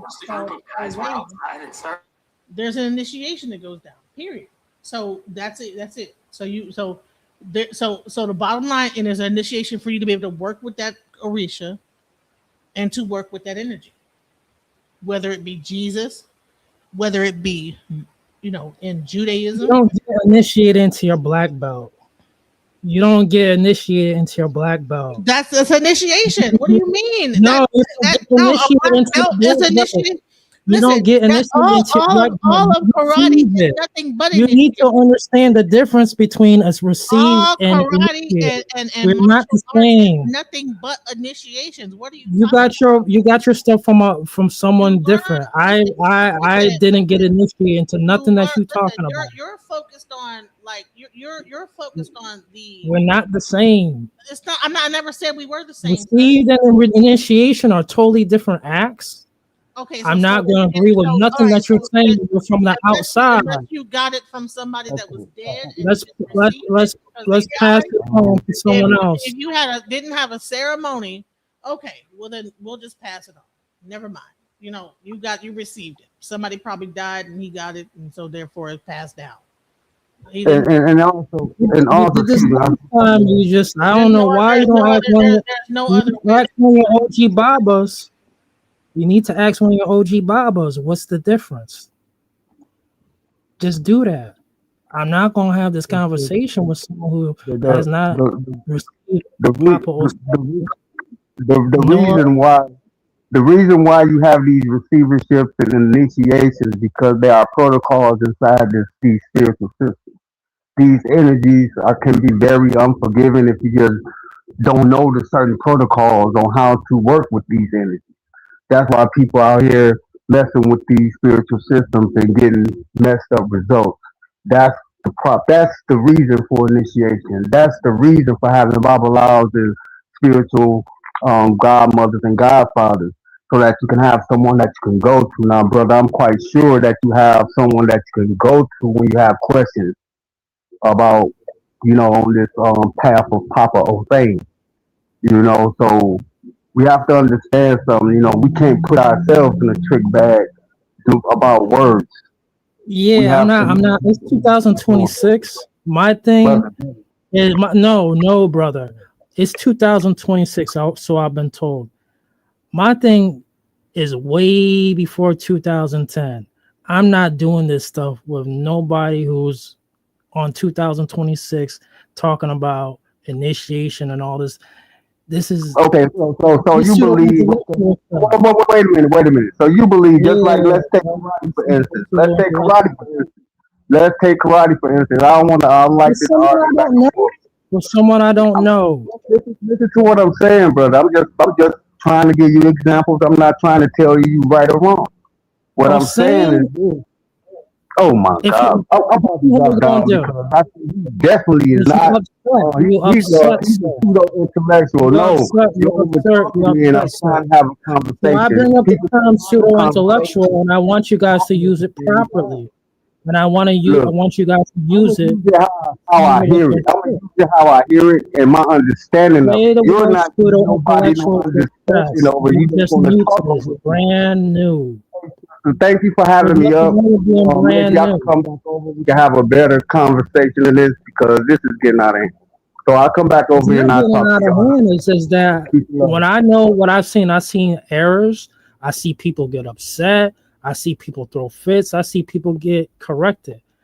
You ain't doing this with Papa Ozane. You've never been initiated. You've never received in a question. You can ask me, have I been initiated? I'm going to tell the truth. No, I have received. Y'all keep on want to compare the two as if they're the same. Your mic is muted or something. I don't know. So your audio just went out. They're not the same. You're talking, but we can't hear what you're saying. I can hear. I know. I can hear what I'm saying too. Keenan, can you say something so I know my audio didn't go out? I can hear you too. I can hear you as well. Let me make sure my audio didn't go out. Maybe you can't hear yourself. Okay, my audio went out. Okay. Well, no, I haven't muted. It's that there, and then we'll be. Okay, something happened. All right, let me figure out what's going on with my audio.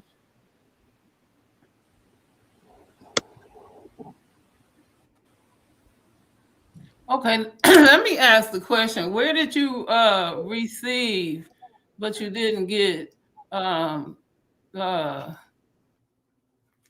initiated? Say, for instance, this, because you're outside of IFA, and I'm gonna be plain and simple. You're outside of Ozane too. I want you to find this out yourself. How someone can receive or be initiated into Papa Ozane strictly, specifically.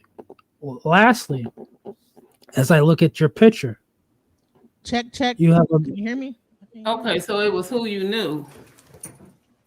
So as I look at if I look at your picture, I could see your face. You have a beautiful face. You have a nice vulnerable neck as well. That's probably where it's more enticing, where it's more titillating from your neck to your earlobe. I'm just guessing. I don't know if that's true. This is what y'all doing, speculating. But I could tell that's an erogenous area for you, the neck, from the earlobe.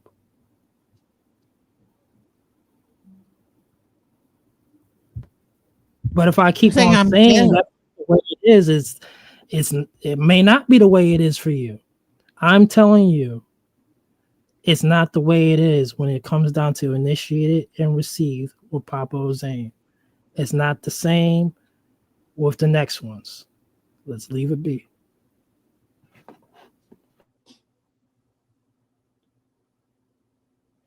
Okay. Well, this is not a conversation, an argument about Papa Ozane and whether or not you're initiated or not. That I'm not trying to challenge your. I'm not either. All I know is that a couple people aren't, and many people aren't. Okay, big deal. Okay. I'm not initiated into Shango. I don't know anyone who's been initiated into SU. But if someone tells me that they received SU, I might take them as like, interesting. I'm not gonna be like, you know what? I don't think there is a way that you can receive SU.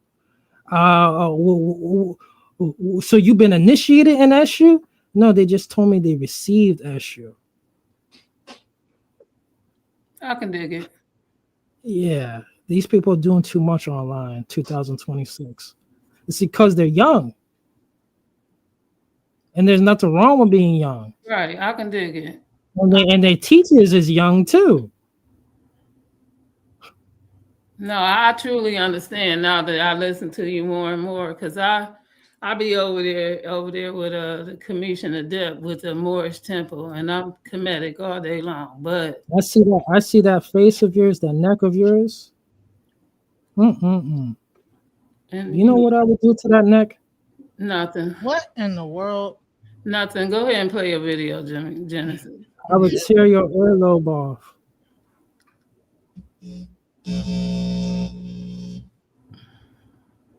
All right, let me play the video. You love every bit of it. Love is pseudoscience. There, and then will be seen whether you are fit or not fit to be running a church. And it's not going to be a choice anymore. And if you don't know what that is, it's basically the commission that wants to state regulate the church. That means the church will be regulated by the state, will be regulated by the government. So there's a move in South Africa right now to curtail the free speech of pastors. They're moving towards licensing churches and issuing permits to pastors with the threat that if you operate without these licenses and permits, we will lay criminal charges against you and you will go to prison.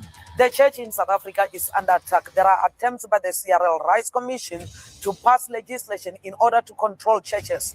That is not part of their constitutional mandate. They are acting against the mandate that they are given, which is to protect and to promote religious freedoms. Christians are marching in South Africa because churches, they want to regulate churches. You know, The dodgy thing or the funny thing is they don't want to regulate religion. They want to regulate Christian churches. And also, one thing that is very sensitive, the Section 22 committee, with the greatest respect, some of the members in it, their churches are grooming young girls. They think they will be regulated in heaven, those that are objecting so much. It doesn't work like that. While we're here on earth,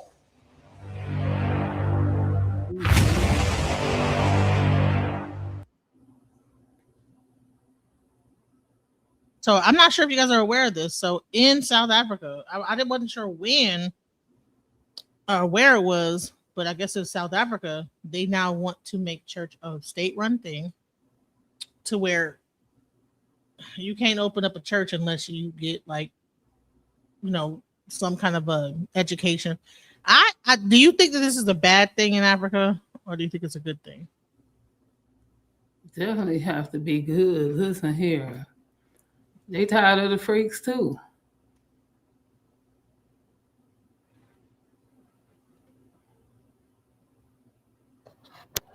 I think anything that's public, we're not getting the right quality as it would be if it was private.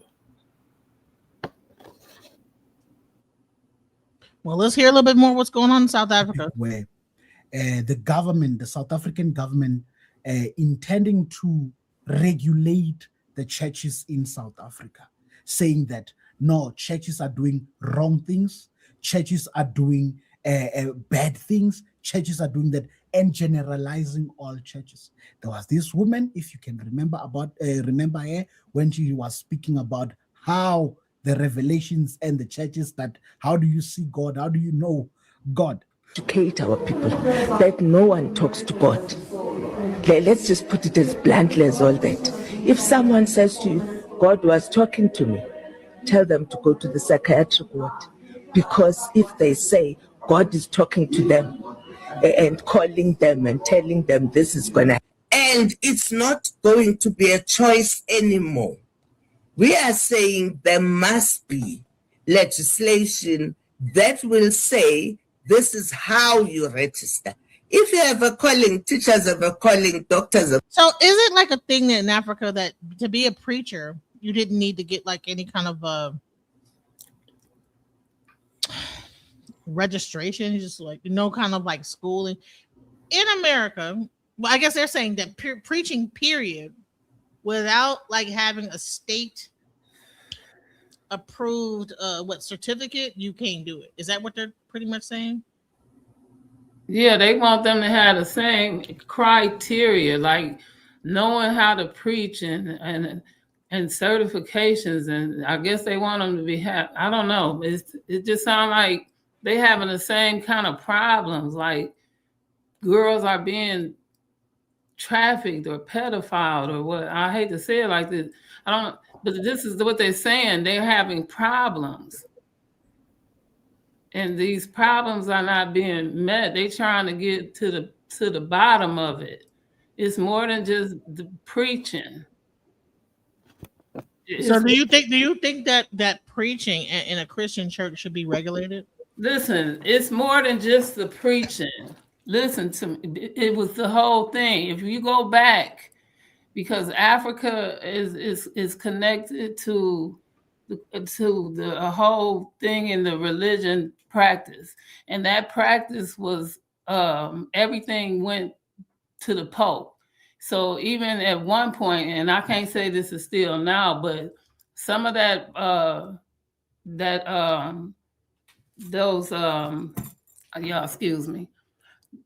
laws and everything came down to the church. So y'all remember the church had to hand out punishments. You see what I'm saying? Before they even gave it over to the law. So it was handled within the church. So if you had a problem with something going on in your family, you took it to the church, and then the preacher would handle it. You see what I'm saying? And so they're still, I don't know if they're still under that, but they're having an underlying problem and they get into the bottom line. So I don't know what they're saying, but what they are saying and what they're not saying is they're saying they're having problems with this, that, and the other. And she's saying, I'm not trying to hear no more. If God is calling you, then you need to go to this school and get these certifications so that we all know that you are qualified to do this. And I don't see nothing wrong with that. You got to do it over here. They don't just pick anybody to be a pope, right? I forgot what the name of that group is, but they all have to come together before they pick the next pope. So if everybody has to do this in measures, what makes them different? Do she have a point or not? That's the bigger question. The calling, everyone is a calling.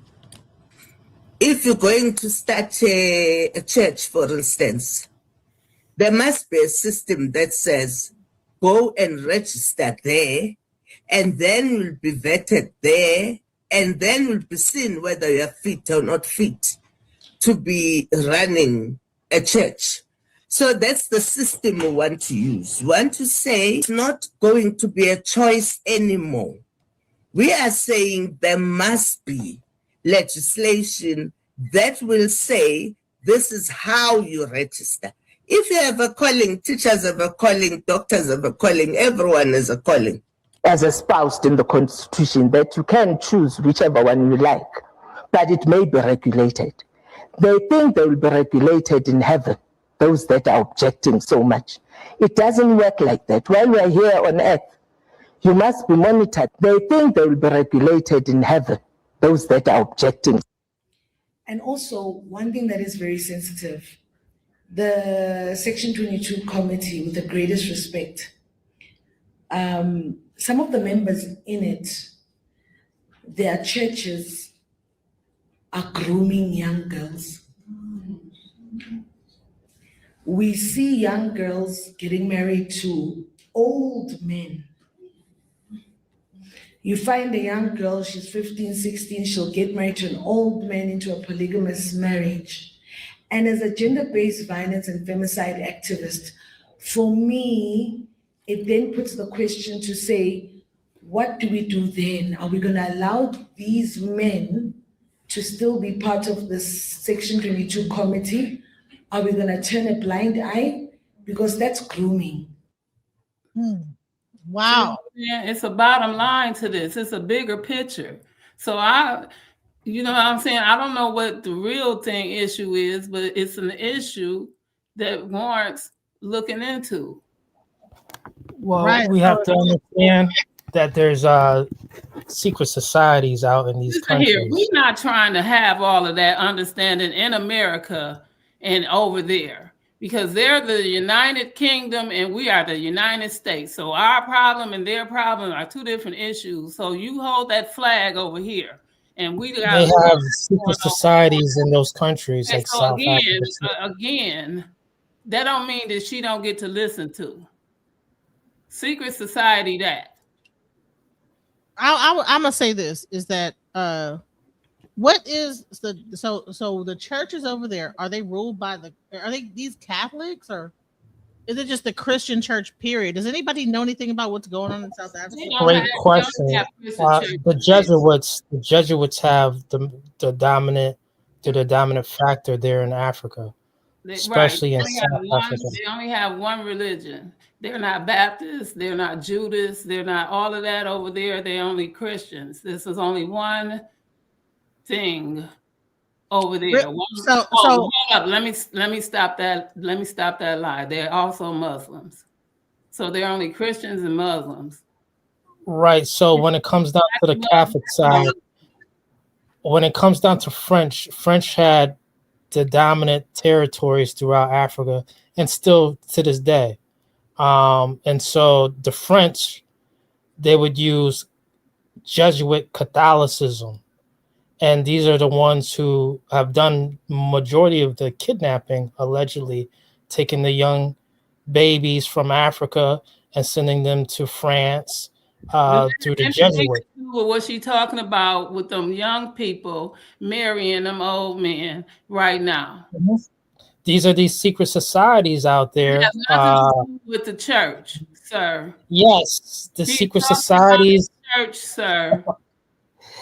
Again, she's talking if about you know about the Jesuits, if you know about the Jesuits, you would understand about secret societies. Who, sir? She's talking about the ones that's marrying the old men that's going into the tribe. Right. So she's if not you know about the secret societies that are in Africa, she ain't such talking about as really. She talking about the such ones. as the Army of Loyola. Okay, well, we got Jesuits in America, and we're not talking about them. You could talk about them right now because we got Jesuits in America right now, but we ain't talking about them. We're talking about the ones that we don't have But the Jesuits are the ones who are running things out there in Africa. Old men in America. And that right, the Jesuits talking about. The Jesuits are making these things. You don't want to face that elephant because it ain't in our room. And this I'm is not upset, sis. Talking about earlier. We can talk about America. That other man up we can talk about the United States of America. Now you don't want to face that because see we over talk there, about the superior general of the Society of Jesus. You don't want to face that. This is the problem these women are having, but you want to talk about in California. Secret. Let's talk about and you're upset about women being molested out there in Africa, or are you worried about them worldwide? It's no secret. This is in our face. Let's talk about what's in our face, sir. Them kids is we can name those names. You're talking about like how it's like we can't name these names. We're gonna name these names of these secret societies that are out there in Africa. With them kids marrying old men? Grooming that's happening. So if we can't start cleaning up internally ourselves as the Section 22 it's committee, not a Catholic university, then it means we're going nowhere because they're in the United Kingdom and we're United States. Well, hold on. What she's saying is that this is what the quote says. The very same people who want to regulate the church are the ones who allegedly groom young girls to get married to old men. Right. At us and laugh and say, but those people are there, they're grooming young girls for marriage and they're part of this. So I'm speaking on behalf of other victims. I mean, my issue is the people who are part of the Section 22 committee, have they been vetted? Because there's no way we will allow people who are grooming to go out there and try and educate people. How come the next thing the people they're educating fall into the same trap? Also, it causes secondary victimization for people. Right. So it sounds like to me that the government that is trying to rule over the church are also in charge of the people that are on top of the church that are grooming young girls to be married to older men. This might be a combination of like maybe old school, like tribal stuff that they did already before. Mixing that into the church, they're trying to merge that in, probably saying, hey, they're already doing it. And this is why she's standing up. She's a part of this chapter, whatever. This is why they're trying to make change. This is why they're trying to, this chapter section 22 committee, this committee is already in existence. They're trying to make a change in this. It says if some of the central section 22 are committee members are grooming young girls for marriages, how can we trust them? So the same committee that is trying to regulate the churches and make it so that you have to. So is it like you have to get like some kind of a certification? Is it more or less to try to control so that people can't even speak against them or say anything? Yes, because they already marrying these young girls off to these old. So if they have a preacher that's preaching against them, then they could say, "Oh, well, you are going against the law," and then yes, they trying to make change to this stuff that's going on. But if we worrying about the Illuminatis and all this other stuff, that ain't got nothing to do with what's going on right now. Right, you trying to take over that. Right, let's go. You're like, these are the people we work with, but they're doing the complete contradictory of that. I know it's a sensitive topic, but I know. Whoa. What's that? I just went to budgeting app. Hey guys, you know, I gotta get my YouTube premium account going, so give me a second.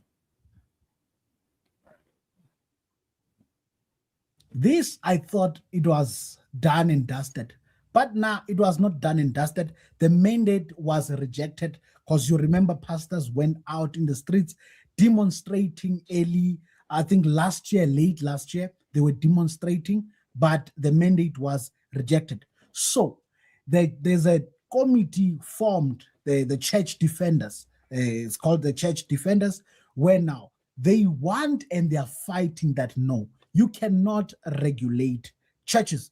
Therefore, they are inviting people to a march in Durban, as you can hear from these videos. Regarding the fight against the CRL. And if you don't know what that is, it's basically the commission that wants to state regulate the church. That means the church will be regulated by the state, will be regulated by the government. Pastors will have to submit sermons to this body to get approval before preaching in church. And pastors can be criminally persecuted because of this commission. Today, I want to urge you as the body of Christ. It doesn't matter which church you're a part of, which denomination you may be a part of, but we are united in Christ. And I urge you and encourage you to join us on the 12th of March as we march from King Dinizulu Park to City Hall. So in Africa, so I'm not sure if you guys are aware of this. Anybody in the chat is aware of this, that they are trying to regulate the sermons of the church? So every week you gotta submit your sermon into the government. And I don't know, this might be even something that ends up happening in other countries. Like if they are able to, this is interesting. Like what? So the pastor, before he makes his sermon, has to send it to the government to get approved, and then preach it to the people. Now, how's that gonna help anything? What the hell? So that's church and state. But what's that gonna do for the bottom line? I don't know. Like, but if they maybe to control what they say, like this is crazy. What? Just because you turn in your sermon, you know, I'm not even a Christian, but I don't think that that's right at all. I'm not a Christian, but that's messed up. I don't. Wow. They're getting ready for the AI churches. Huh? They're getting ready for virtual churches more and more. Okay, well, yeah, that makes sense, but because the other stuff is not being addressed. You have not targeted any other issue, but what they're saying. That's the only thing got targeted. Let's go. Thank you. You're welcome. On the 12th of March, we will be marching. But why? We are marching because the voice of the church met us in South Africa. We are marching to protect the independence of the church. We are marching to stand for truth. We are marching because the church must remain accountable to God first. We are marching because faith is not something the state can regulate. We are marching because faith should not be controlled by legislation. We are marching because the church must remain faithful in its calling. We are marching because worship is not a privilege given by the state. Man, that's crazy. So in South Africa, they don't know why they're marching. No, they know why they're marching because they're trying to make. Listen, imagine you're in America, and every church has to go through a process. Each pastor has to send their sermon to Texas to get approved before they sermon it on Sunday every week. Say you're in Dallas, you have to send it to the state of Texas before you actually administer the sermon.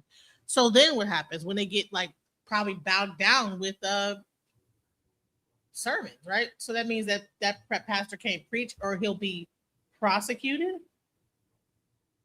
No, so it sounds to me like a way to mute the church. That's what it sounds like to me, right? No, what's going to happen is they're going to send out, they're going to tell them the sermon is on love, and everybody going to have to do a sermon how they want to on love and use these three y'all can use Luke, The Peter, church Paul. will be able to make them say what to talk about what they want them to. Wow, the state will determine what the. But see, Americans, proud Americans like the men in the High Council say, listen, you better be glad that y'all Christians out here and y'all. Could you imagine that like the state begins to run the church? But if you listen to these people, they all saying what they get to do, but y'all all saying something different. But truthfully, that ain't what y'all say. That ain't what y'all marching for. Y'all marching for them to tell y'all what to do. But listen, like, so it's interesting. We have a constitution that already knew that this would be a thing that could come up, right?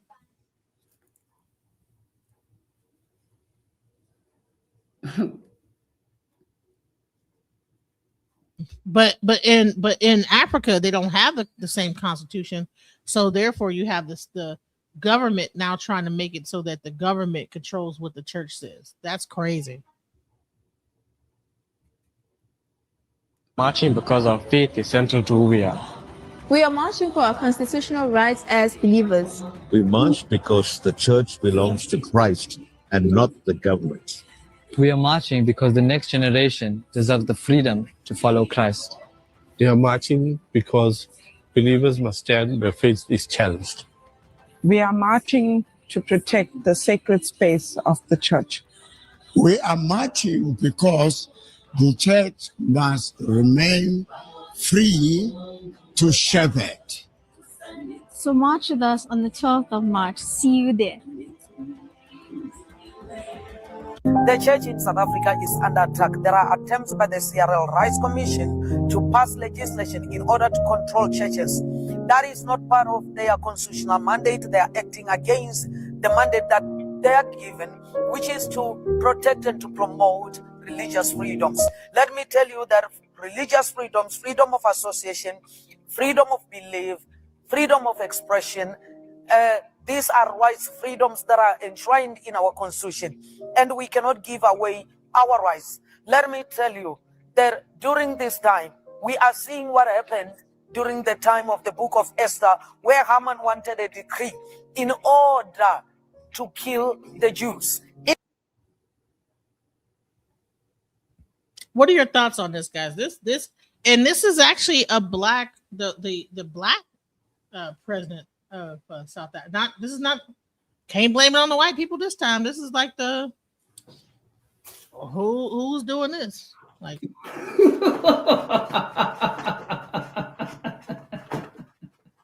I'm sorry, am I being ridiculous? Like I'm like, you can't blame it on the cracker this time. I mean, I don't know what's going on. This is crazy. What? If we keep silent right now, we are going to perish. This time calls us to stand together, to unite together and stand for our faith. No one will come from somewhere else and defend our faith. This calls me and you to stand. Let one. This will be the biggest of them all. It is. Well, let me see what this guy, because I want to be very clear about what's going on. This is crazy. Let's go. Issuing permits to pastors with the threat that if you operate without these licenses and permits, we will lay criminal charges against you and you will go to prison. That's the threat out there already. Yes. Well, how come nobody else has that threat? I think the church should be limiting parliamentarians. They should be coming in front of church committees and proving their worth before we allow them to get into parliament. We should be registering them. Yeah. The church should be registering the parliamentarians. So here you got the people that have lied, stolen, cheated, ripped off everybody, ruined every sector of the South African government system except SARS. And they're the ones wanting to curtail the people who have tithing, blessing, feeding. And so it's very disconcerting that we want to silence the pulpits in South Africa. How is it that a politician can have free speech, but a pastor can't? The Christians, when there's been trouble in South Africa, those pastors that caused trouble, they went to court. They were punished for those things. And in fact, normally they only refer to 3 cases. There's only 3 cases. You can go search the internet. You're not going to find anything more than that. most pastors out of the hundreds of thousands of churches in South Africa are people that are blessing their people, helping them, standing by them, marrying them, helping with their births, helping with the poor, feeding them. That's what's going on. Why would we want to silence those people? I'll tell you why. Because they have a moral standard and they're the only people holding government to account. That's why they want to be silenced. Christians believe that God alone is the ultimate lawgiver. We believe that the state's authority is derived from God. So he's handed it down, and we're not expected to have unlimited obedience to the state. The state is not God. And so these are very important issues. So when the state commands sin, then we obey God rather than man. And there are lots of these ideas flowing through scripture. It's not something strange or weird. In fact, the church historically has always believed that. And tyranny happens when people start going against God's law and the state starts making rules and regulations and laws against God's moral law. That's when we have man just doing their own thing, ruling as they want, and that usually works out in a tyrannical kind of a state. What? Now listen, I'm not against Christianity, but I believe in the freedom of speech, because if they could do it to them, they could do it to anybody. If they can like regulate Christianity and say that a pastor has to go through the state before they issue a sermon to the people, or they have to go through this, that could be. So I mean, it's interesting to see how other countries are moving, because a lot of the time it takes a second, then America gets to follow suit. I don't know if you've noticed this. A lot of stuff that's happening in these other countries has been going on for a long time. Now America's starting to do some shit. Same thing.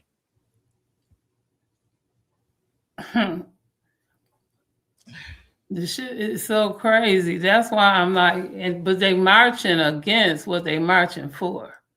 So it don't register. So what are you saying? They're marching against what they're marching for. What do you mean by that? Because everything that the man just explained is what they're marching against, right? But because that don't make sense. If you're marching against what they're not going to tell you to do, but that's what they're telling you that's what they're going to do. That's exactly what they're telling you to do. You're going to have to turn your papers in, your sermons in, for them to approve your sermons. But you're going to march for them not to tell you that? Why are you marching? Is that the protest against? Because state government should not have anything to do with religion. If they're able to do that with Christians, they're able to do that with Muslims. It's starting at the Christian. So they're marching for a constitution. Is that what you're saying? Well, there's already a constitution, I think, in South Africa. They're changing it. They're making it so that they made new laws now that says that, hey, you have to like go through the government before you even start do a church or whatever. You have to like the state is getting involved with the church. Let's go. So now, these are the invitations to the march going on. Christians are marching in South Africa because churches, they want to regulate churches. You know, the dodgy thing or the funny thing is they don't want to regulate religion. They want to regulate Christian churches. I'm not saying that all churches are good and all churches are doing things in a way that is supposed to be according to the Bible. There are churches that are doing bad. So those are the churches. So as they are fighting for the fact that those are the churches that were supposed to be held accountable. Not that now you need to take a measure to regulate all churches. This is going to affect us. And now, the question is, we have a lot of religions in South Africa, just focusing in South Africa. Why now then you want to regulate only Christian churches? Because same religions are also doing wrong. So if we can talk about Sangoma, you know what happens there. Or Tatalento, Ainabungozi, they do Gutwala, they do all of those funny stuff, eating bloody reborn. but they can't regulate that. That is not regulated. We have we also have Islam. There's a lot happening in that space. It doesn't mean that there's no wrong that is done there. There is wrongs. But why Christian churches? Yes, there are wrong people. If a pastor is wrong, doing wrong, they need to face the law. They need to face the law. That's why I even did an episode around the holiness revelation that is not biblical or unbiblical revelations, so that we can avoid such things. But now coming back to the topic itself around the church regulation, you know the dangers of the church regulations, Bazalane, is in China. I once covered that as well. In China, they have regulated churches. You can't just preach. So basically what your pastor needs to do, needs to send an agenda to the government.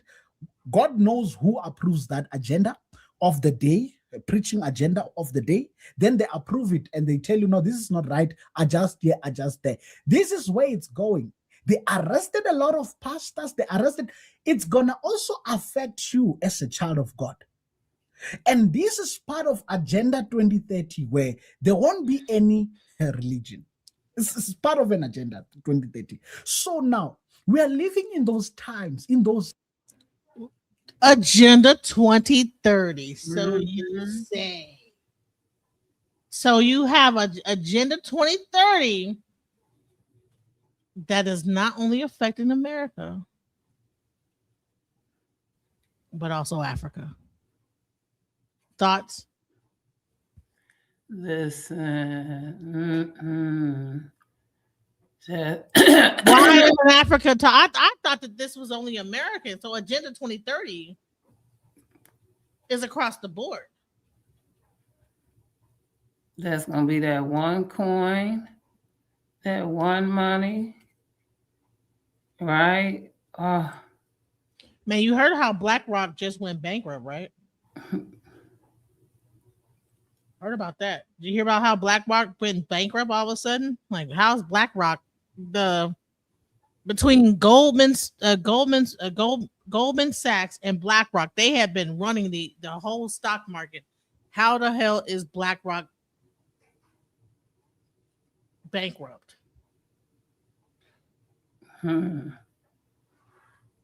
See, all this stuff is all tied together. See, this is the thing. When we talk about like, and I'm not even gonna get into this whole like FBA and this, that, I want to get into the fact that you people need to be watching Africa, because why is Africa talking about Agenda 2030?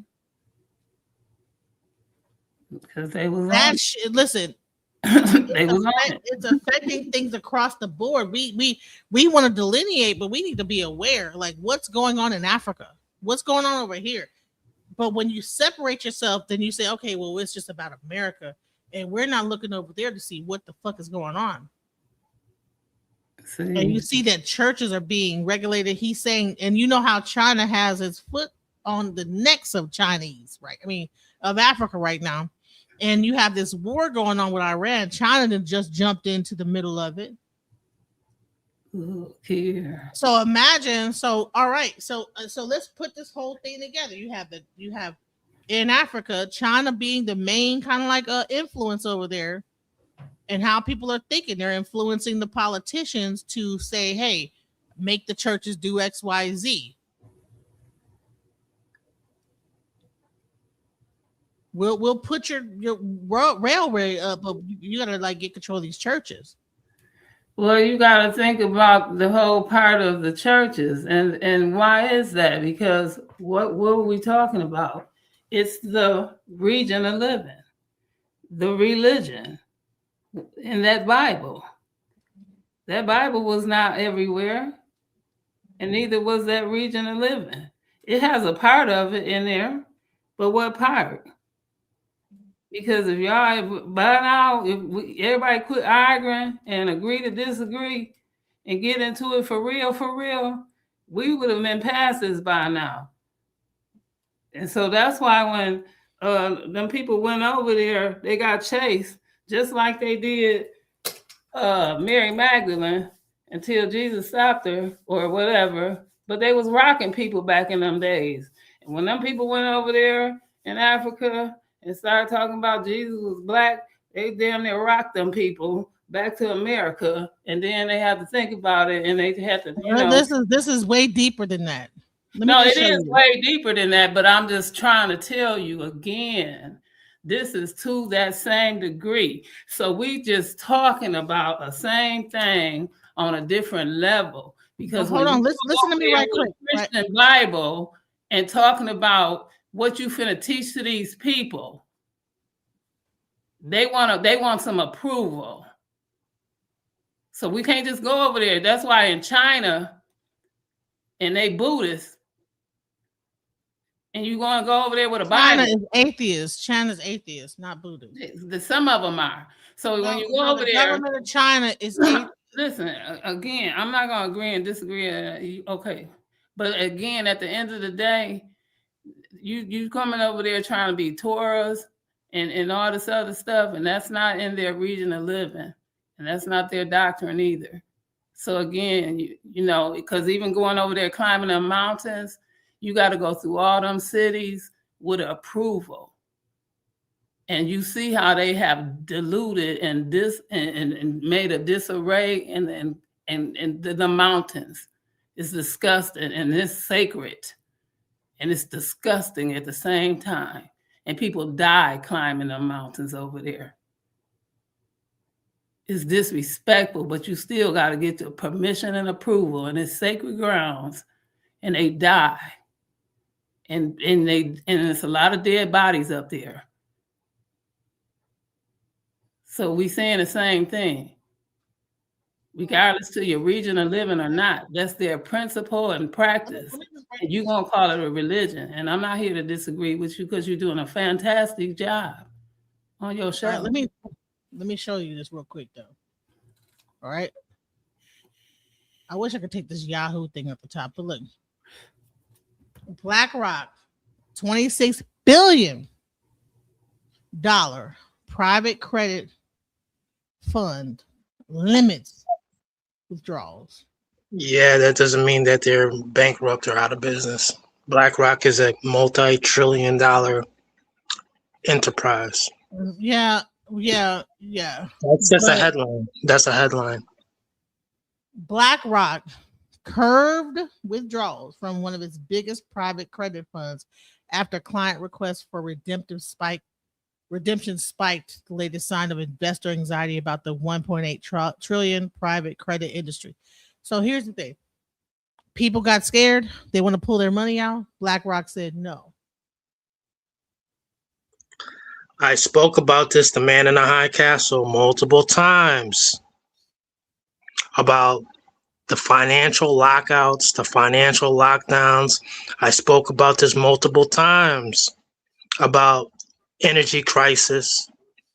But the whole objective about these things. The reason why they're doing that because they're switching to a different. They're about to switch their systems over to the digital. I spoke about these things as not as a fearmonger, but as someone who wants to make proud Americans money and get ready and not be underprepared. Everything that I speak on, dollars and cents, I don't care how irritating it is. I'm someone who's fond of dollars and cents. So I don't make any mistakes. I'm also disciplined. I don't say any goofy shit. I'm always accurate.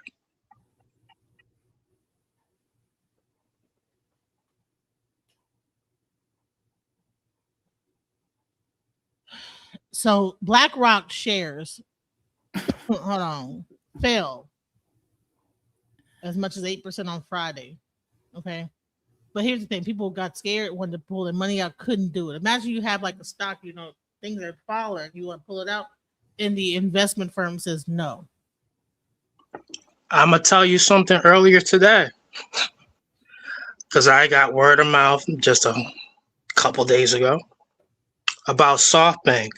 And I was it's a Japanese bank that's listed on the stock exchange, but I was trying to get into it from earlier this morning. It would not, even if I said 50 cents over, it wouldn't let me go through.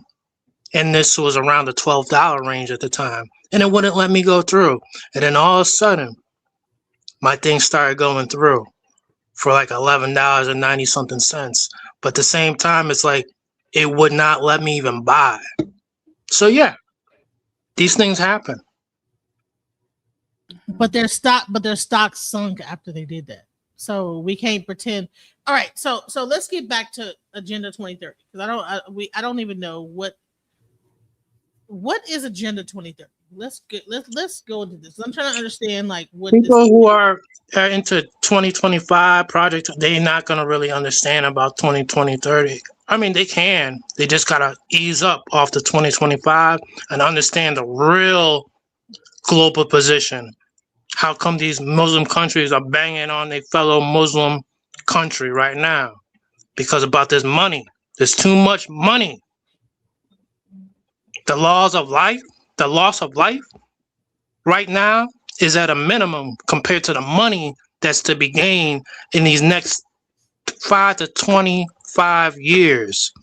But how is why is the church involved with this agenda? Right? Church need money. See, all these gods, all these deities, they either love the loss of life or the loss or the loss of money. I mean, they're either irritated by the loss of life or they enjoy the loss of life. They're either irritated by the loss of money or they enjoy, these guys tend to enjoy the increase of wealth. The gods love money. The God loves money. The God loves money. All right, so let me read this. The 2030 agenda for sustainable development adopted by all UN member states in 2015 is a 15-year global framework aimed at ending poverty, protecting the planet, and ensuring peace and prosperity for all. It centers on 17 sustainable development goals, SDGs, and 169 targets to be achieved by 2030 with a core commitment to leave no one behind. The 5 P's, priorities. The agenda is guided by 5 core pillars: people, planet, prosperity, peace, and partnership. 17 sustainable development goals. Now, didn't America pull out of the UN? Yeah. No. It pulled out of what was it? The other thing. It didn't pull out the UN. It pulled out of something else. These are headlines. Not all headlines are true. I can't remember what it was. America pulled out of the UN. Probably the World Health Organization they pulled out of. Yeah, that was it. Okay, so as of 2026, the United States has not formally withdrawn from the United Nations as a whole, but Trump administration initiated a significant withdrawal from 31 specific UN-affiliated agencies and entities, along with 35 other international organizations. This move seeks to cut funding and participation in groups deemed contrary to U.S. interests. All right, so that's the climate change and some other things. So are they withdrawing from the 2030 plan? Okay, let's go back into this Agenda 2030, okay? So the whole thing, end poverty, zero hunger, good health, quality education, gender equality, clean water, affordable and clean energy, decent work and economic growth. What does that have to do with Christianity, though? I'm not sure how come the South African Christian Church and Agenda 2030 is even connected. I don't know. That's what this guy said. How come you're connecting them? This is what I'm just listening to what he said. I'm trying to understand where he's coming from with it. So let's go. Where truth is now distorted. They're trying to cover up. No, we are doing it for the good purpose. These pastors are doing wrong and this and that. Think about a world without Christianity. Let's just put it that way. Without churches, without Christianity, because it goes like an ice ball. So they start with churches. After churches, what comes next? That's the thing you need to ask yourself right now. That after churches, what comes next? I love evangelizing in the streets. I love talking about Jesus Christ on the internet. What's next? Once allow that, they won't tell you the T's and C's because T's and C's apply. So that's why they are fighting so much, that we cannot regulate. If there are those churches who are doing wrong and they are reported, they need to account to the truth. Yeah, I don't know what's going on in South Africa, but that's crazy. Whatever's happening, somehow they're tying it to this agenda of 2030.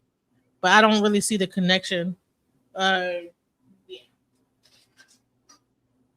I would say this is that we need to still watch it and see what's going on over there because we don't know exactly. Watch out for what though? What's happening in Africa? Like what? Like what should we watch out specifically? Everything. Like what countries are going over? Why are they going over there? Why is America going over there? What's really happening? Because if to like just turn a blind eye to it and say, well, you know what, this has nothing to do with us over here, is sadly, I don't think. I think that when you think about there's a war going on in Iran, and we're about to like do a show about that coming up. Actually, I'm about to end this because we have a show coming up discussing Iran. Actually, in the next in about an hour from now, we're going to be discussing that. So please come back for that. I'm fixing to end this in the next like 5 minutes, but we're going to be talking about Iran and how all this stuff really ties together, in Africa, in the world. Like, it's one thing to turn a blind eye and say, oh, we should only be focused on what's going on over here. Meanwhile, things are going on over there. It's going to affect us in Africa, in the Middle East, across the world, right? So I'm saying is that, yes, we should be watching Africa. We should be watching the Middle East. We should be watching how things are moving over there, because all this stuff affects us in some kind of a way, period. If they're hitting up areas where like there's like where the oil and stuff, and you got Russia over here, I think they cut off their oil from Europe and all this stuff. We need to be watching the world, not just sitting over here in America like, well, I'm okay, the oil prices didn't shot up or whatever, but we're delineating. We're not gonna like watch anything else going on in no other part of the world. Yeah, the delineation part is super necessary. However, this pendulum, what we're speaking on right now, with energy crisis, has nothing to do with delineation. Yeah, it do. No, it don't. Oh. Why? This energy crisis has nothing to do with delineation. Delineation is super necessary. Africa should be on its delineation by now. Wake up, Africa. Europe should be on their delineation right about now. Wake up, Europe. Wake up, Asia. Okay, well, give us why. Why should everybody start to separate from each other? Gotta separate the real from the fake. So say, for instance, you speak about South Africa, but you might not be aware about the AWB, which is the Afrikaner We're Begorets, or whatever it's called. That's what it stands for, the AWB. It's a paramilitary group to help fellow heritage South Africans out there. It's the farmers, all the above the so-called genocide. They're building up their arms, and these African children, the originals in South Africa, they don't know nothing about this group. It's been around since the 1970s, but it's coming away from the underground. It's going more mainstream. These kids don't even know nothing. They think is that something from way back in the day? It's crazy. So you don't think that Americans should be aware about African problems? You don't think that you think that we should be over here oblivious to everything happening in Africa? We don't think it'll ever touch us over here? Anything that they have going on over there? That's a great question, DJ Genesis. It's just like Rihanna said, all I see is dollar signs. So yeah, pay attention to Africa. But if you're delineating from Africa, why would you pay attention to it? Everything has to do. All I see is dollar signs, just like Rihanna said. Oh my goodness. That's why I would pay attention. Otherwise, it's not on my focus. I'm not leveraging my focus on Africa. I'm leveraging my focus right here on the United States, where I'm from, the best place on the planet. We got the greatest president, Donald J. Trump. This is the best country in the world, the most powerful. We have the most patriotic people right here. The national fervor for America is certain. Common sense is back. I yacht my dock. I dock my yacht. Well, I'm gonna do some final words. Sakina Ra, what you know what? Man in High Castle, go ahead and say your final words, and then we're gonna move it because I got this other show about to do. And this is the show, guys, coming up at 7, guys. And we're gonna be talking to Mighty Hebrew, Zaquin Avdon, and Adonai Makiel Ben Yuda. And we're gonna be talking about, and these guys are in, I think 2 of them are in actual Israel. And they're going to be discussing the situation with Iran and Israel from the Hebrew Israelite perspective. That's coming up in about 45 minutes. But in the meantime, I want to land my plane with this conversation because, this is just a segue into the next one. Man in High Castle, go ahead. Thank you very much, DJ Genesis. No drama with the show. The Man in High Castle loves this show. And continue, hit the like button, share, subscribe. Get ready for Mighty Hebrew episode. Gonna speak on Israel. And, the Man in the High Castle is a God-fearing Christian and a proud American. First and foremost, you know about my lineage. It's foundational. I'm a full-blood American. Also, as you noted, from weeks before, if you caught the High Castle tapes, I do a lot of backmasking, like in vinyl records. So if I mention certain ETN stocks in your portfolio that should be in your positions, you're probably up right now, just like the Man in the High Castle is. The Man in the High Castle is not speaking about hold forever or hold long term. You have to figure that one out yourself, proud American. But the VIX, I told you about the VIX. I told you about UVIX. I told you about VXX. I told you about the oil. I told you about the gold. But which golds am I talking about? I like this ticker symbol SHNY. Woo! And when I speak about the silver, I like this ticker symbol AGQ. And when it comes down to this oil, I love it all. I love it all. But when it comes down to these pharmaceuticals, the drugs, look out for those diabetes.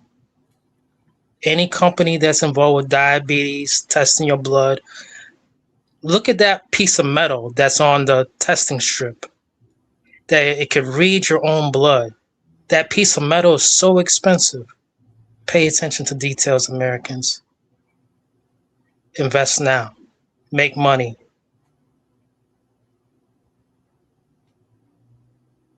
All right. Well, thank you for being here, Man in High Castle. We're going to bring up Sakina Ra. I'm sorry. And what's your final words?